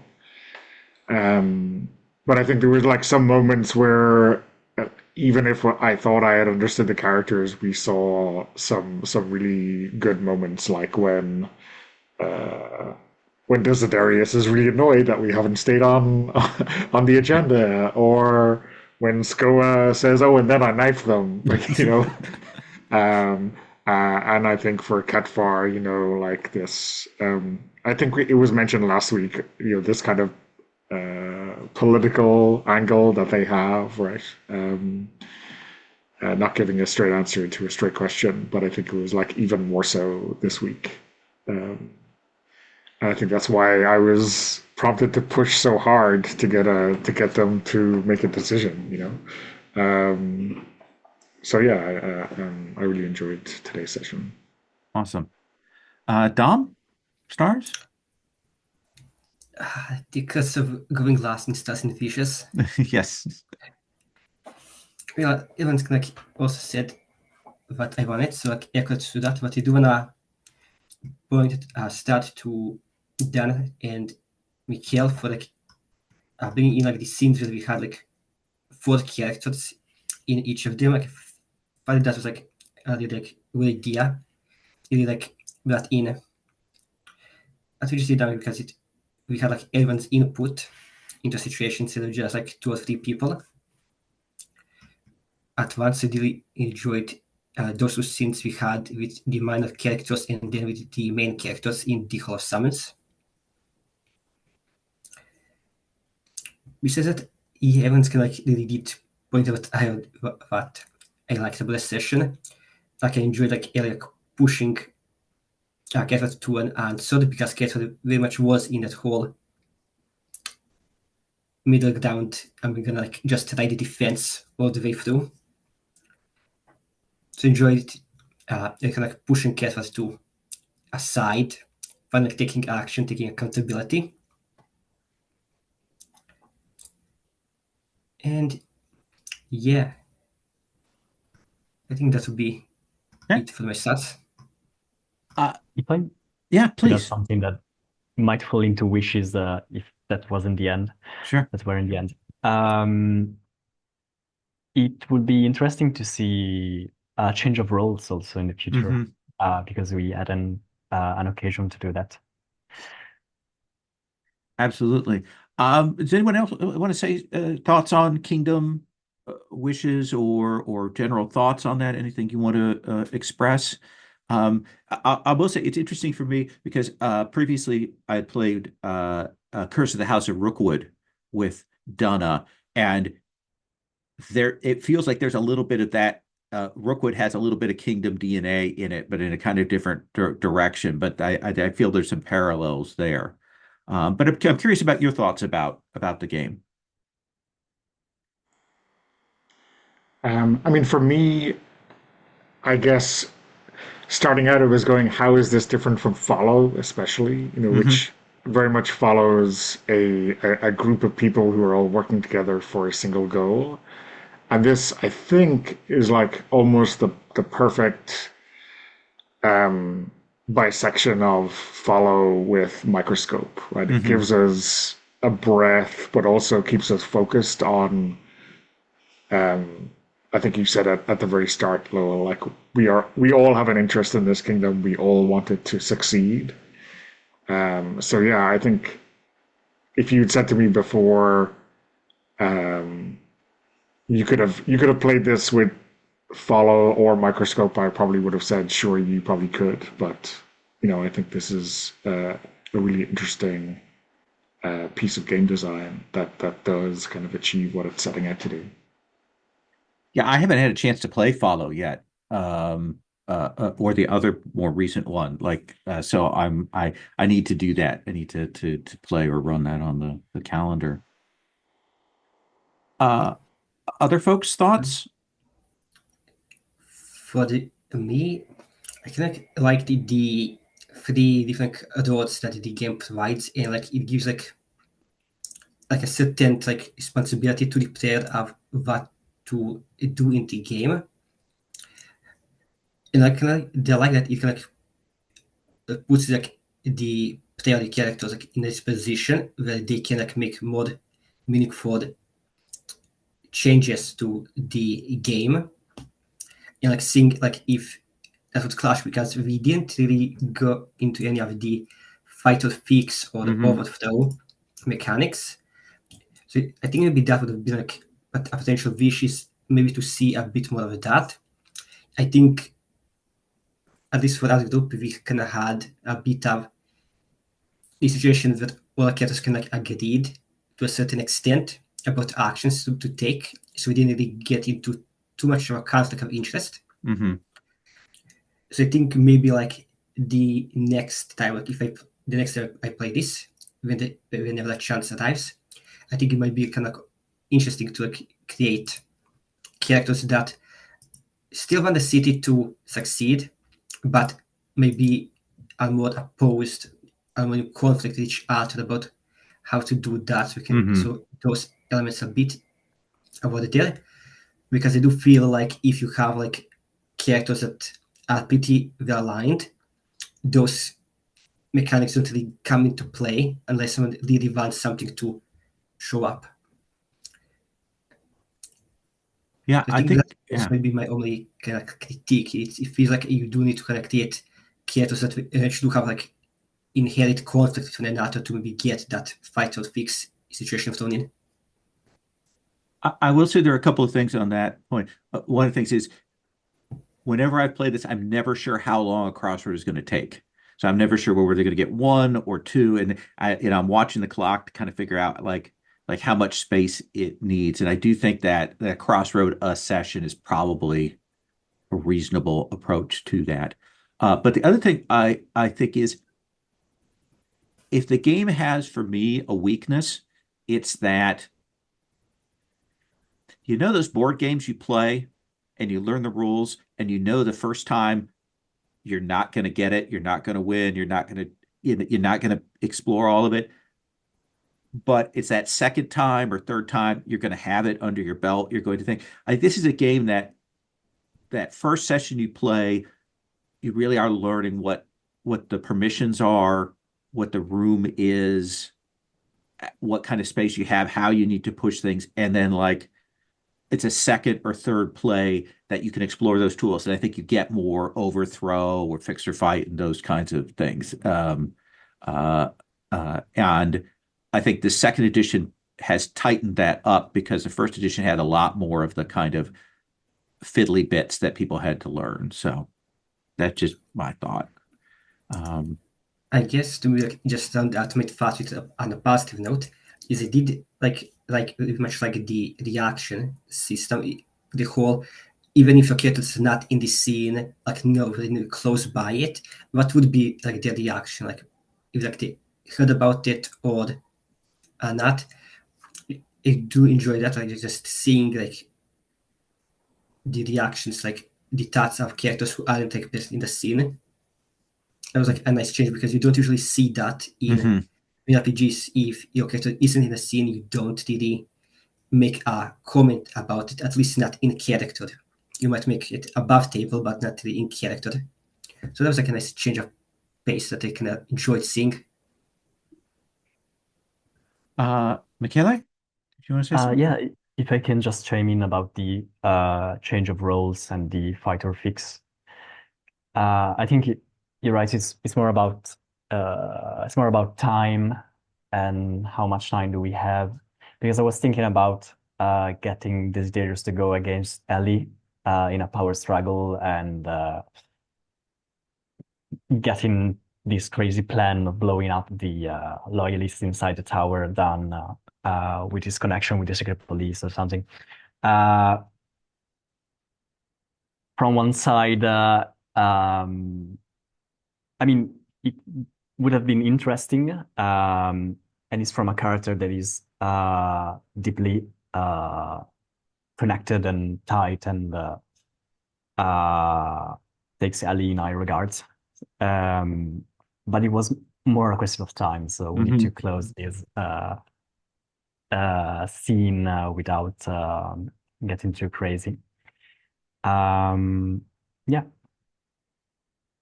Awesome. Anything else, anybody?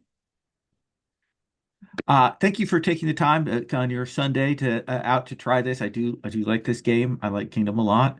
I'm glad to come back and have another shot at it. There are lots of great setups in the book, and you can imagine a lot of other ones. I wrote up some stuff for like a DS Deep Space Nine one, an Ars Magica Covenant, those kinds of things. I think there's a lot of things where you have a shared institution and characters going in different ways, but wanting it to survive. That could be very interesting.